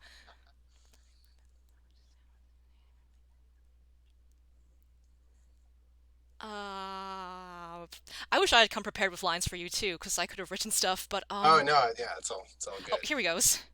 Hmm. Booty Farts 22 has a line for you, which is, "Greetings, citizens of the imperial city of Cyrodiil. I bring to you my latest invention, barbecue sauce." Oh, I'd have Do to you read need me to this. like? Let me Yeah, write. Let me I'd send have it to to you read on this. Zoom. Yeah, 1 second. Let me make sure I can do this. Do do do do do, and then I pull up the chat, and then everybody sees it, and then there it is. cool. Yeah. All right. Here we go. This is much easier. Okay. Sorry. Greetings, citizens of the imperial city of Cyrodiil. I bring you my latest invention, barbecue sauce. Zagreus starts shilling barbecue sauce for Yeah. Hades. Yep. Going to do this little side business there. What about how would Skelly do it? Is that was that his job before he, ended up in the underworld? Oh, I mean, there's a little storyline gets into that later in the game. I don't want to spoil it, Oh, but okay, okay. doesn't involve barbecue sauce. I don't think that's a spoiler. um, we have 15 minutes left. Was there anything you wanted to share with everybody that I did not have the foresight to ask about? Gosh, I mean, um, the I talked about the Abbey Road stuff. That was a Hmm. blast. I mean, I could always Talk, ask you how the PAX East anniversary thing was since I was oh, going it crazy was about it at work. yeah, it was incredible. I mean, the PAX East anniversary. So the both of them. I mean, the one we did at the end of 2019 in Seattle was the first one, and that one was um, a really big deal for me in particular because it was the 10-year thing. I had never done anything like that kind of performance before, and it was really exciting to hear Right. the music that way, and just there were a lot of moving parts, and the fact that it all came together was a giant relief, and it was just such a fun time and a fun night. And really surreal because I just didn't know what to expect or how many people would show up or what um, and to kind of perform that for basically a full house was the Paramount Theater was incredible, um, and then to do it again at PAX East was the last thing I did before lockdown happened. It was like I did it like a week before, like I did that, and then like the following Friday, I came home a few days later, and the following that Friday, it was like we're not going into the office anymore. Hmm. So it was like right under the wire, and that was incredible too. I mean, it was a huge, just giant, the biggest crowd I've ever played for. I think it was like 3,000 people, and it was it was such a blast. And having done the show once already, then having done the recording session in London in Hmm. January, I mean, that one was a lot more comfortable and not as nerve wracking, and just I could like enjoy it, soak it in a little bit more, and Hmm. enjoy it while it was happening instead of worrying. Right, of course. So yeah, it was an incredible experience, Uh-huh. and just gosh, there are a lot of reasons. I hope we can kind of resume having a Hmm. society again, but that Yeah. one of least not least of which is being able to do stuff like that again Hmm. because it's such a wonderful experience. Okay, I have to preface this next question as one, an apology to you and an apology to chat because I have not gone through everybody's questions and whatnot. But Mm-hmm, also, this is something that you can either be like, I'm not answering that, or just mm-hmm, laugh it off. mm-hmm. But this is for the clip, you know? So I have to Sure. ask you, this is kind of a measure of how familiar you are with internet culture Oh, of this nature. okay. Darren, are you familiar with the term kinning? And if you are familiar with that term, do you kin Zagreus or Skelly? I am not familiar with the term. We are not going to Gonna, tell you what it you're means. not going to tell me We what are it not going to means? tell you what it means. Oh, jeez. You I, can. I don't want to look it up like right now. That would be weird. No. Uh, Okay, moving I'm on going to from tell that you. question though. Why aren't you telling me? Jesus, I'll I tell you think you off should tell me. camera. I will tell Tell you me off off camera. camera. All right, fair enough. Fair enough. So, now that that's over with, let us move on to the next question. This is from Geb. This is not one that I came up with. This is all Mm-hmm. Geb. So please blame him, not me. Got it. Will do. And again, you can laugh this off and say, I'm not answering that. The question is, does Zagreus eat ass? I don't know. He doesn't know. That's the I have no answer. idea. Never came up in the script. That's the kind of nonsense we have here on Twitch.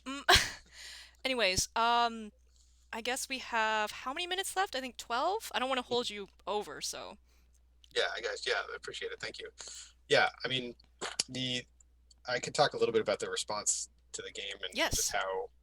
how blown away. I mean, I mentioned it a little bit earlier, but we've just been kind of reeling from the response and it's been incredible to see like a lot of the actors from the game like Hmm. kind of they've taken off a little bit and stuff. And I mean, I know Avalon had like some incredible viral video that she Avalon was made. Meg, right? Avalon's Meg, and she made a video talking about like what was happening with the stock market, and it like got like 500,000 likes, and Elon Musk replied to it and stuff. But it was like it's awesome, and she got like Hold on. Did Avalon respond to the whole stock stuff in character? no, she did not, but she Okay. made a really good, funny video where she's like in her car, kind of explaining the stock market, but in like a silly way. But she's her performance is awesome, I'm and gonna have it's to find very that. yeah, it's great. It's on her. Look her up on Twitter. She's yeah. Anyway, when Elon Musk replied to it, and she like kind of made a funny joke at his expense a little bit. It was like it's pretty good. I mean, she got like 60,000 followers in a day or whatever. Oh my god.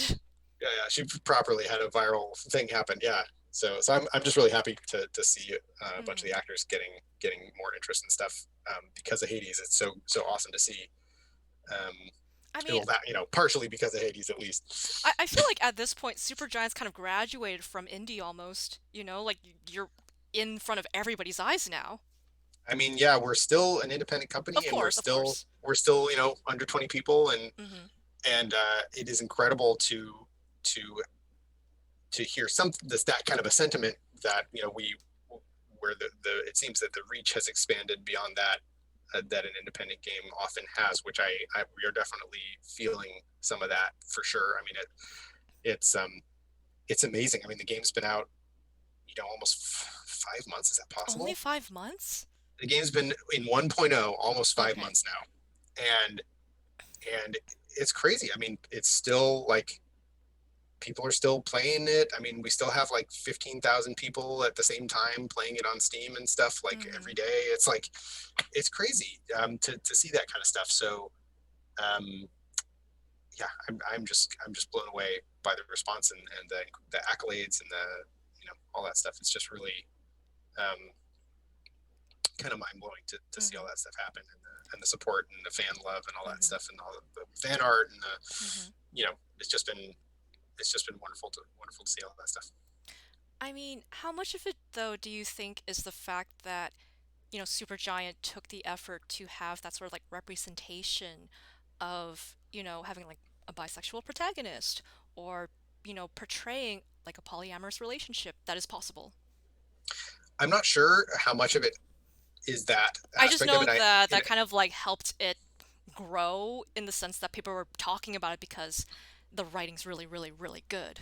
yeah, Greg's writing is really spectacular in this game, and he, so a lot of that stuff just seemed to fit with I think I can't speak for Greg here, but Mm-hmm. I think a lot of that stuff just seemed to fit with the note, like the take on sort of Greek myth Mm-hmm. that the game was taking, where it just stuff that is maybe partially taboo or something in modern culture Mm-hmm. wasn't at all in Right, of this course. particular context of this game. Mm-hmm. Is sort of some of the thinking behind some of that stuff. So Right. um, so I think just having it be no big deal and just part of the fabric of the environment, I think is part of what I've seen some people say they appreciate about it, is just the Mm-hmm. fact that it is just a unambiguous sort of thing that is present but isn't a big deal, and is just part of the it's just part of Mm-hmm. the way the characters interact with each other, and it's normal, and it doesn't matter. It matters, but you know what I mean. It's not given any sort of special Mm-hmm. treatment necessarily. Now, I know the Supergiant server had a bit of like a Q&A a while back, and people were asking, who are your favorite characters in the game? Blah, blah, blah, blah, blah. But a lot of people out here, who aren't a part of that server, have no idea. So we have to ask you, Darren, Yep. who is your favorite character from Hades? Gosh, it's a tough one. I think I gotta say Skelly. It's my boy. I Okay. gotta go Skelly probably, just because he's ridiculous and I like him a lot.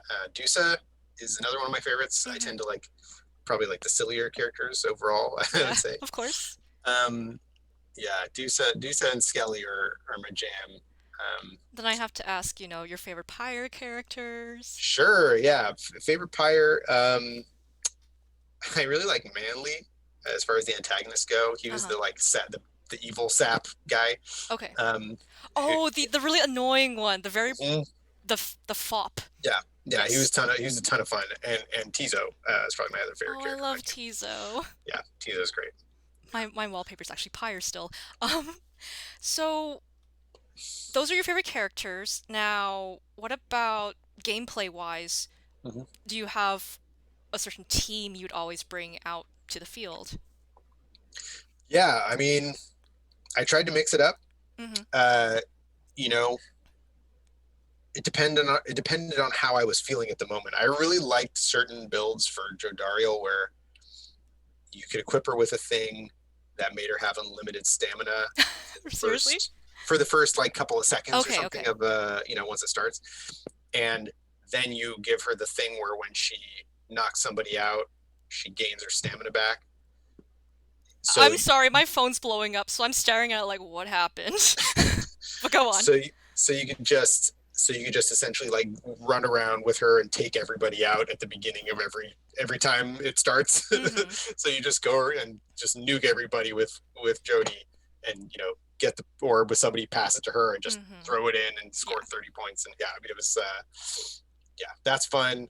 Of course Rookie is speedy, and he's good jamming down the lane, and that's really fun. And it's always fun to do the thing where uh, you can score and then respawn Mm-hmm. even if you jumped in. There's I forget what the ability is, but it's one of the career abilities you can get. So that's good. I really like. There's certain builds with the Nomad Oh, with where you Headwind. can with Headwind where you can do shoulder smash, which is a thing where if you jump into another character that's also jumping, you Mm-hmm. destroy them. so like you just keep jumping, yeah, and yeah. So that's a really good one too. There's a lot of crazy stuff. I haven't dug into Pyre too much in a while, Mm-hmm. but I had to employ all sorts of insane strategies when I tried to play through True Nightwing mode. Um, Ooh, okay. and yeah, and use all the Titan stars and stuff, and you really got to get creative with. You play like the highest difficulty. Well, I mean, I don't. If I were playing just for funsies, I probably wouldn't. But I was testing the True Ah, gotcha. Nightwing mode, when it was coming out, and wanted to make sure that it was doable and It everything. was doable. Yeah, And so you yeah, yourself had to beat it. yeah, yeah. Okay. I did. Yeah, it was tough. I had to really hunker down, and I lost a couple of matches, but I managed to pull through. All right. I have to catch up with chat. I had so much fun chatting with you that I have not been looking. And let's see here. Uh, well, Bandit's got a shout out for you. Not a question, but please tell Darren that we in the community really appreciate that you interact with us, the community Oh, on awesome. Twitter. And, Yeah, it awesome. makes everyone feel listened to, appreciated. Oh, that's great. I'm Let's glad to hear that. see. Let me see. I don't see any more. Okay, here's another one. Pasting for visibility. Thank you, Bandit. Oh, I already got it. Okay, we're good. We're good. Everybody's just thankful. Unix wants to say thank you for all your hard work. You and everyone else at Supergiant for all that you've done. Your Awesome. games are incredible and really mean a lot to them. And, they're assuming that everybody else is, you are an incredible team. Can't wait to see what you do next. All those sentiments. Yeah, very, Everybody's very just like, sweet. Yeah, Darren, yeah, yeah. Supergiant! I appreciate that. That's Of awesome to course. hear. Yeah, it's the community has been incredibly supportive, and the sort of the sort of diehard Supergiant fans have been with us through this whole process, and it's been really incredible to have the support and feedback of the sort of close community. Even now that the community's grown considerably since Hades came out, and so it's been really, we really appreciate all the support throughout. The people who kind of stuck with us through all the games and stuff. Yeah, we certainly wouldn't be Mhm. able to be doing what we do without your support. So we appreciate it. So I do want to get in Felix's thanks to you because they're saying I bought 5 copies of Hades, twice for themselves, probably the ports, Yeah, and then yeah, 3 times for gifting to other people. amazing, awesome, So doing the good work. We appreciate it. it's a 20 out of 10 from them. Awesome. You're not gonna find that from IGN. So No, 20 out of 10 is the best review I've ever heard of. Yeah, that's fantastic. trying to think. I had something and then I looked at chat and I've lost it already. We are at 328. you know, okay, Felix is adding on. They're gonna buy it a third time if you port it to another console. So you guys have Awesome. to start working on the Hades All right. mobile Yeah, app. noted. Good to know. Thank you. Yeah, And the Bandit wants Ashley to sing a bass part. bass part. I don't know what that means. So sure, her I don't her range is not super low. She's I think she's an alto, but she doesn't. Yeah, her range doesn't go down super low. So I don't know how that would work out with Ashley singing a bass part. But I really love the way her lower register sounds. It just doesn't it doesn't go into like man voice register usually, Hmm. um, or a tenor. It doesn't go down to like tenor register. I don't Okay. think. I think that's all we have time for. Yeah, So once again, for everyone in chat and for, just thank you so much for being here with all of us. yeah, no problem. And Thanks for having me. we are looking forward to seeing what you do next. But yeah, yeah, me too. I'm as curious as everybody else is. All right then. Take care, Darren. Yeah, thanks.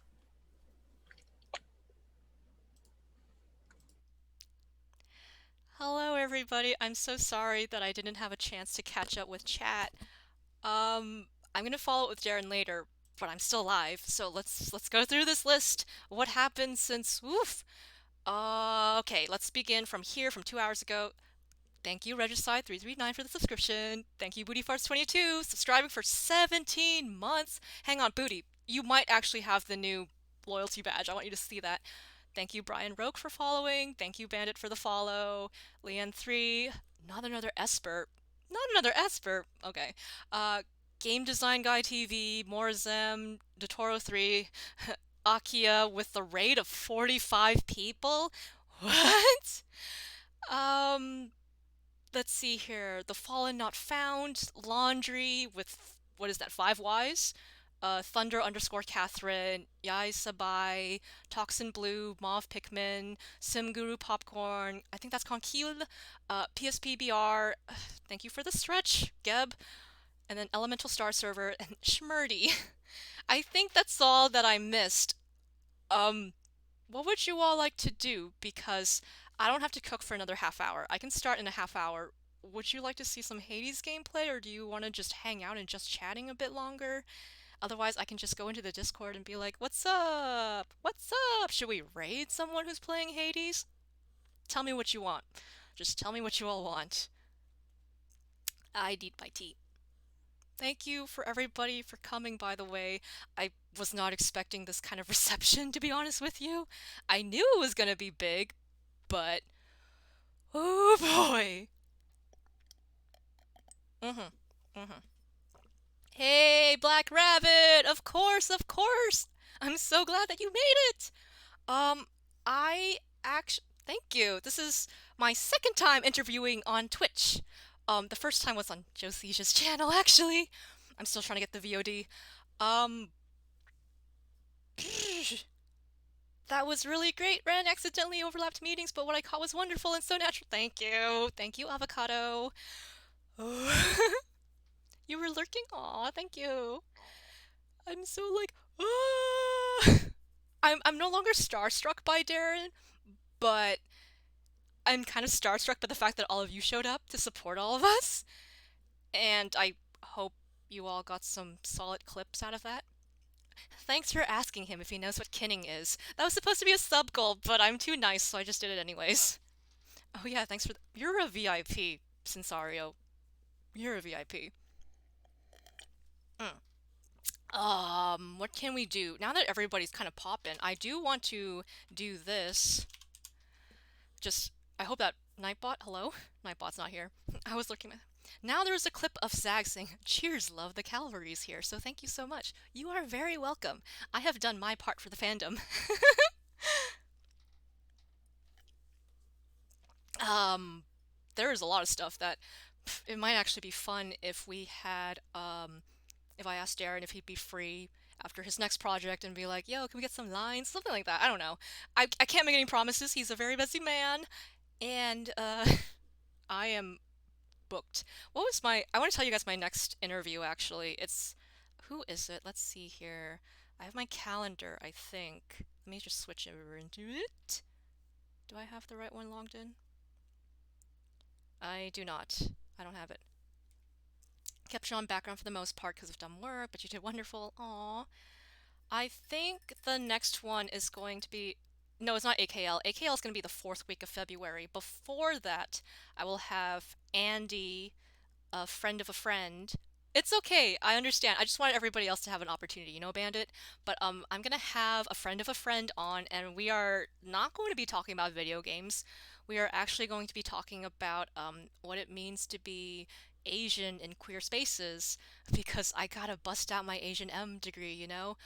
AKL is gonna be week 4 of February, so there's gonna be one before that in week 3. Um, with AKL, we haven't decided what we're doing yet. I'm waiting back to get a time frame. I have a date, but not a time frame. So that'll be probably just like gaming, Persona, that kind of chatter, unless people have questions about streaming. To all of the new followers, I normally do not stream interviews. It's mostly just been me playing video games and acting like an idiot. So now I get to be my gremlin self because Darren's not here. But for Darren's sake, I was all like, ooh, uh, just two amazing people chatting. All for it! Thank you so much, Rabbit! I am exhausted. I'm so tired. Not like a sleepy tired. I'm kind of like an emotionally overwhelmed sort of tired, which isn't bad. It's just I'm gonna need to take a nap after this. Like the longest nap after this. Um, actually, I know what I need to do. So, shout out to my senpai for being so fantastic all the time. If you're into Fall Guys, you're gonna want to check out Sim because he's been fantastic. He's been so good to me. Oh yeah, little Zag down there. I was hoping someone would notice little Zag down there, and Darren has no idea because Darren was on Zoom and did not see the chat. I don't think I had to like Zoom things to him and all that. Um, normally I'm much better about following the chat. Normally, it's just that for Darren's sake, had to focus on keeping the flow going. Next time I will take questions in advance now that I know that the turnout's like this.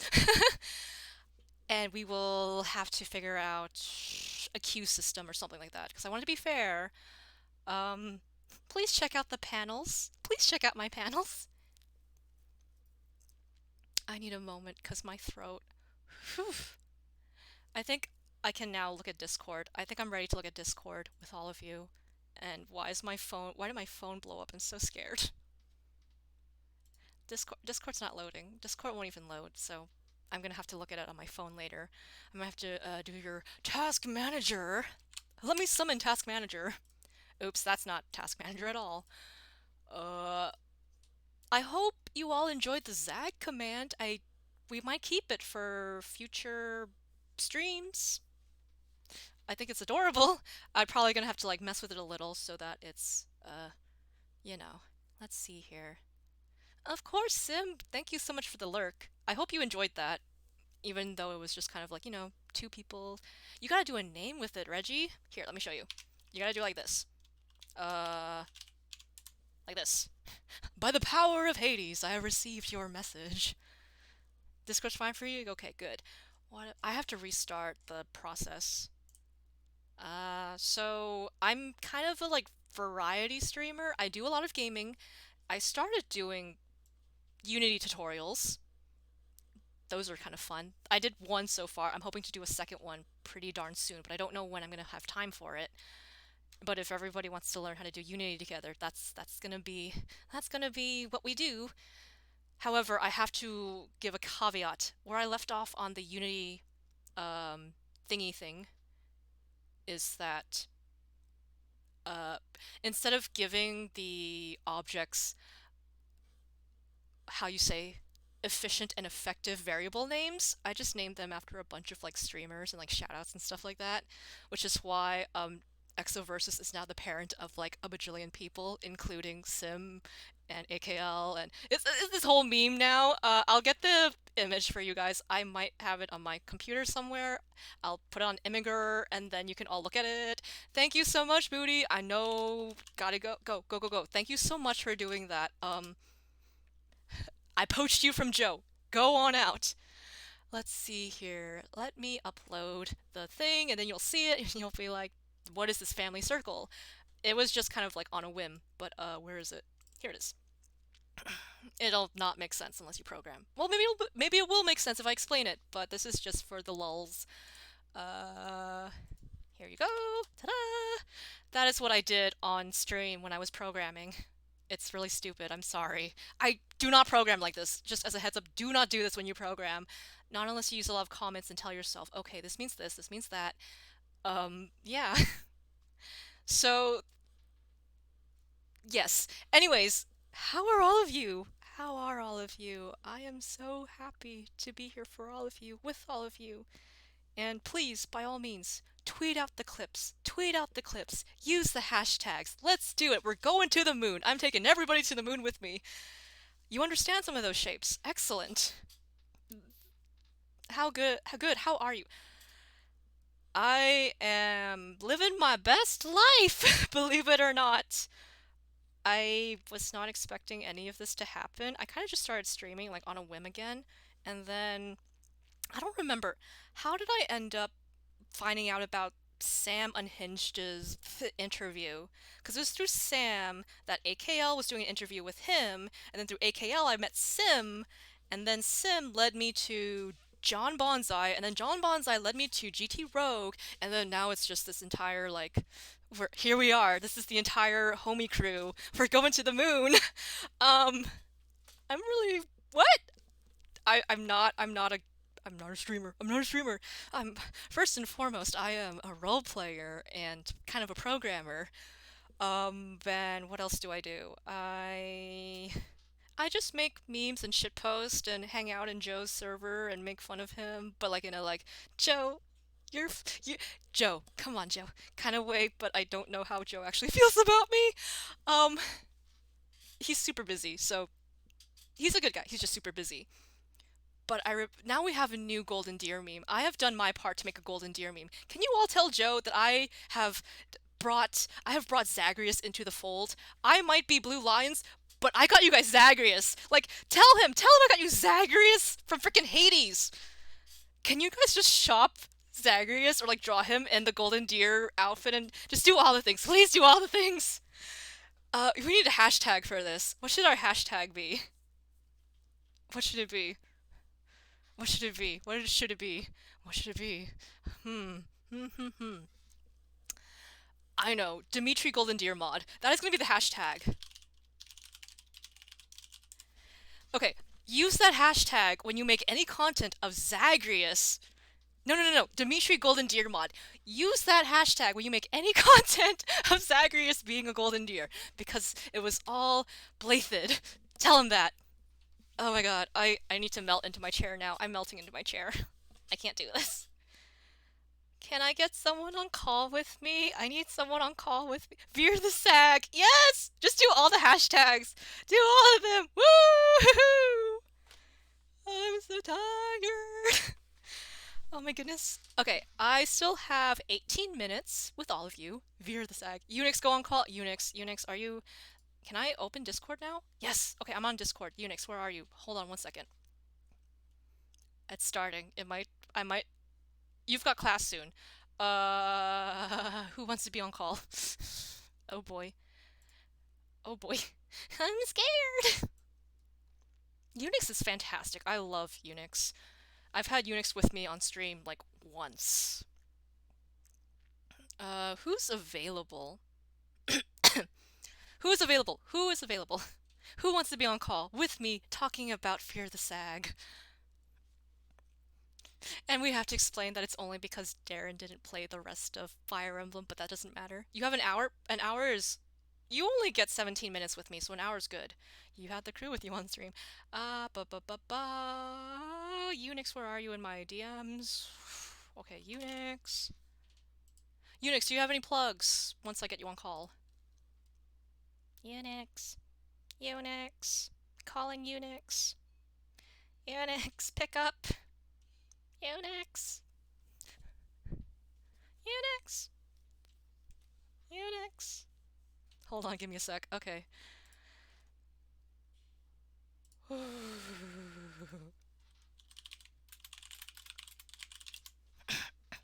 I'll get her Twitter.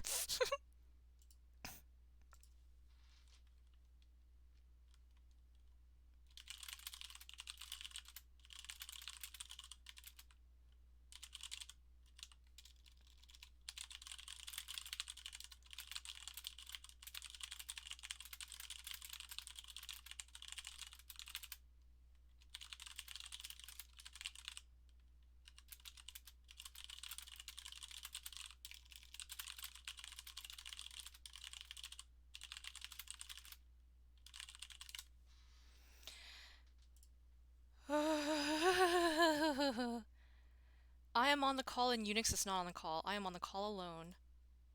I don't know what's happening. I am so sorry. Can you hear the exhaustion in my voice? Why do I have pings everywhere? Where are the pings everywhere? She is coming, okay. Okay, it's just everywhere and everyone pings.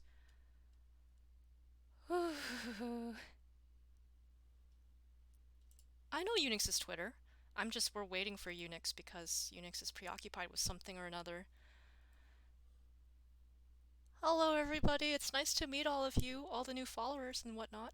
Hey Unix, what's up? Hello.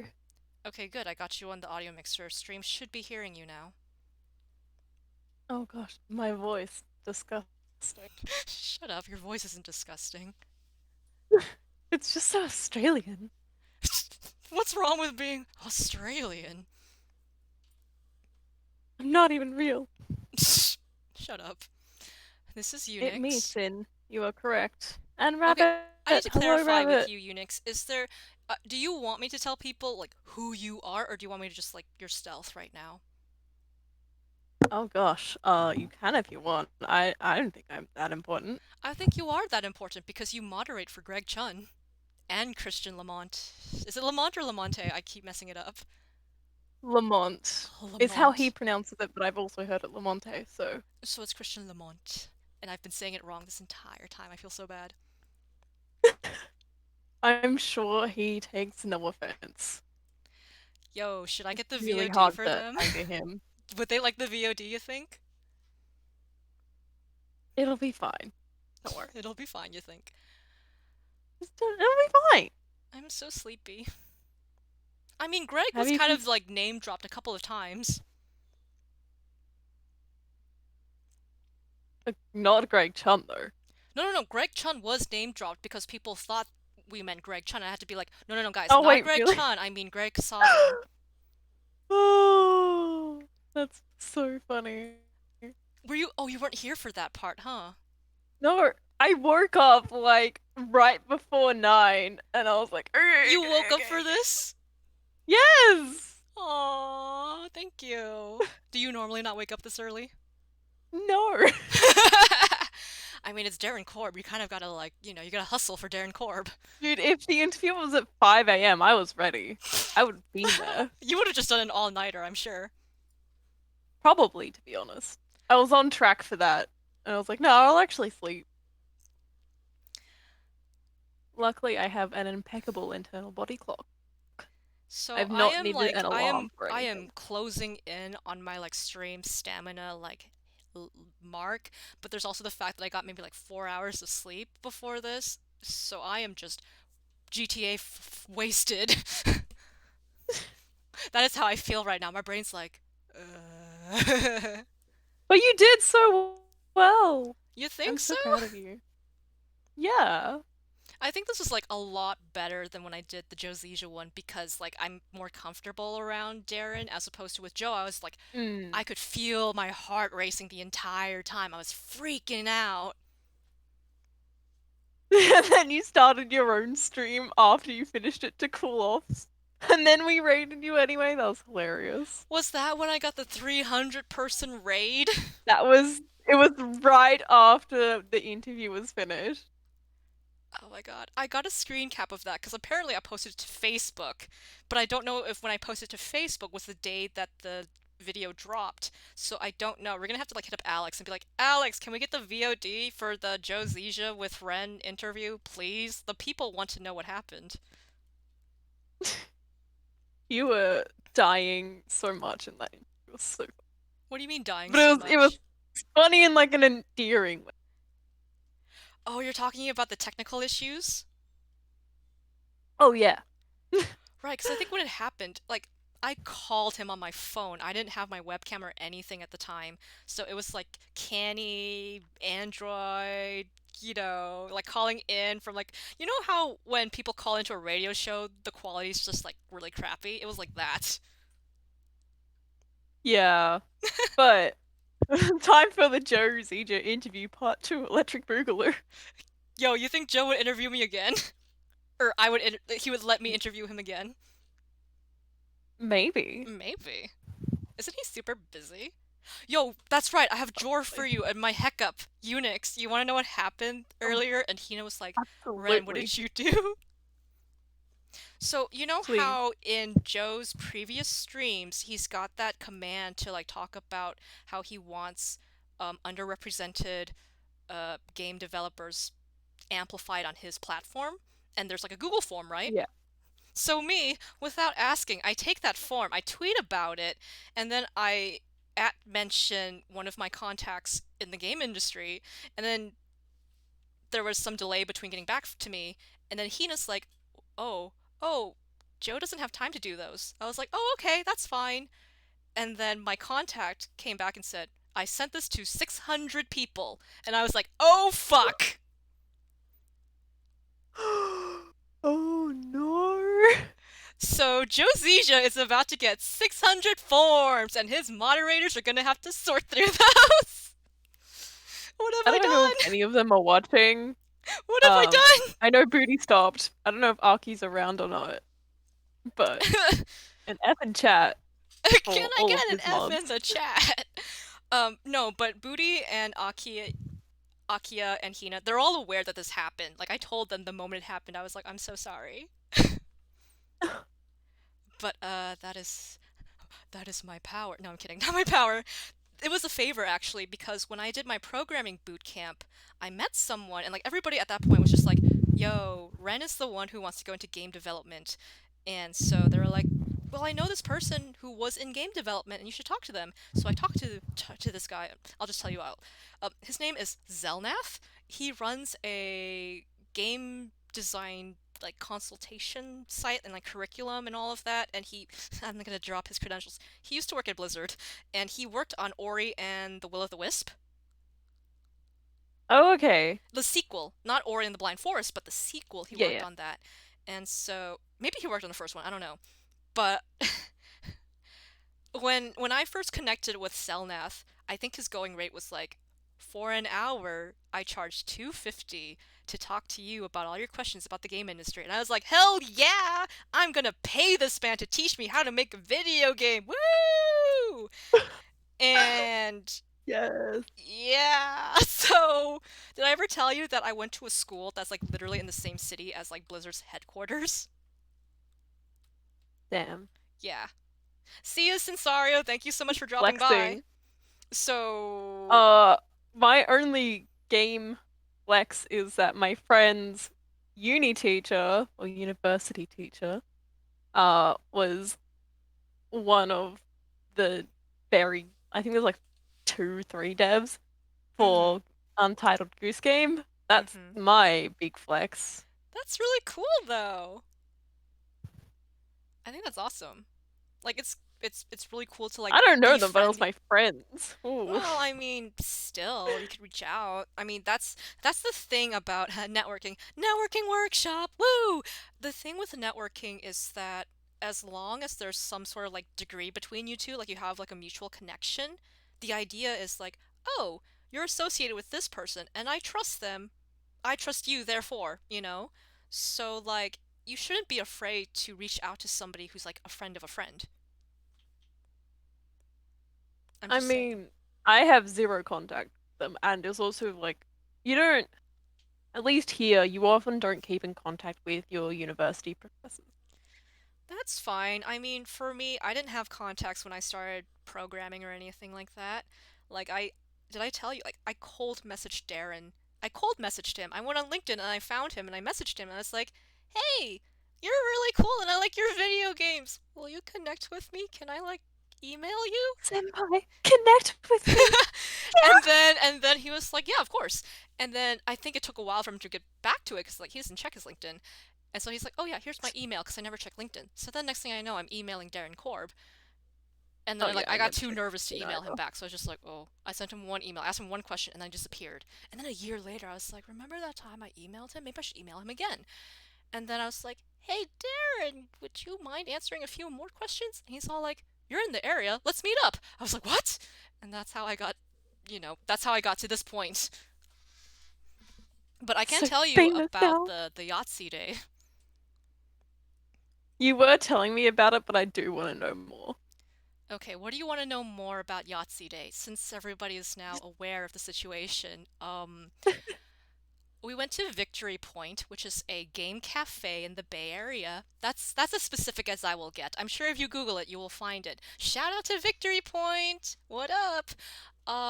And so I swear, I think I can remember what I ordered. I got like a grilled cheese because I was like nervous. So I was just like, a grilled cheese is like comfort food. I'm not gonna like bleh about Oh, grilled absolutely. cheese. Um, I I was so nervous. I was so awkward. I was just like, question, and he'd say something, and I'd be like, and then this question, instead of following up on it. I just wanted to get through my entire list with him, and it wasn't very natural to be honest with you. But he was so patient and like, good to me. So the man taught me how to play Yahtzee, like all the strats and everything. Like how he was talking about his builds and Yeah, whatnot. He was doing that with Yahtzee with me. It was so cool. But that sounds honestly amazing. it was fantastic. And now we know Tabletop Simulator. I need to write him like a Yes, huge I thank swear you. Tabletop Simulator has Tabletop everything. Simulator, I think you have to buy like the official models for it, or you can just kind of like download a custom one and then kind of like work within that. I need to I don't start know. I don't cooking. have it. I just know people are playing Warhammer on it. They obviously do D&D. You can play Right. literally any board game Mm. ever. It's insane. I need to start cooking. So this is probably gonna have to be my send off to all of you. I will be streaming again. What day is it, Unix? It's Wednesday, right? You're off. It's Thursday for me, but It's Thursday Wednesday for too, you. Why yeah. am I asking you? It's Wednesday. Yeah, that's what I want to know. Right, I have a gaming session scheduled for Friday with a roleplay friend. We're not going to roleplay on stream, but they are going to be on call with me, and we will be playing Megami Tensei 2, which is the second game in the Shin Megami Tensei franchise. Like the Oh, the grinding entirety of game. the franchise. It's not Shin Megami Tensei, it's Megami Tensei 2 before the Shin was added to the title. That's how old it is. Yeah, it's the game where you grind for 5 hours. You don't have to grind for 5 hours. You don't actually have to grind That's that what you hard were in that doing game. last time you streamed it, I'm pretty sure. Wait, Then what? again, I couldn't understand anything that was going on. Really? I don't I know. think you were grinding for most of it. There was some progress. I mean, I don't think I was grinding so much as the game's encounter rate is ridiculous. However, I do really need to cook because I have to feed like five Yeah, people. So, again, yeah. thank you so much to everybody who made this event a success. It could not have been done without you. So, to all the lurkers, thank you. To everybody who said something in chat, thank you. People who asked questions, thank you. People who subbed, thank you. People who followed, thank you. Just everybody. Everybody who was like promoting the shit out of it too, like all the retweets and stuff. I appreciate each and every single one of you, and I don't have the breath to name all of you, but just know that if you message me, I will get back to you eventually. Uh, I need to like hermit for like a day. I need to hermit for a day, please. Take care. Stay frosty.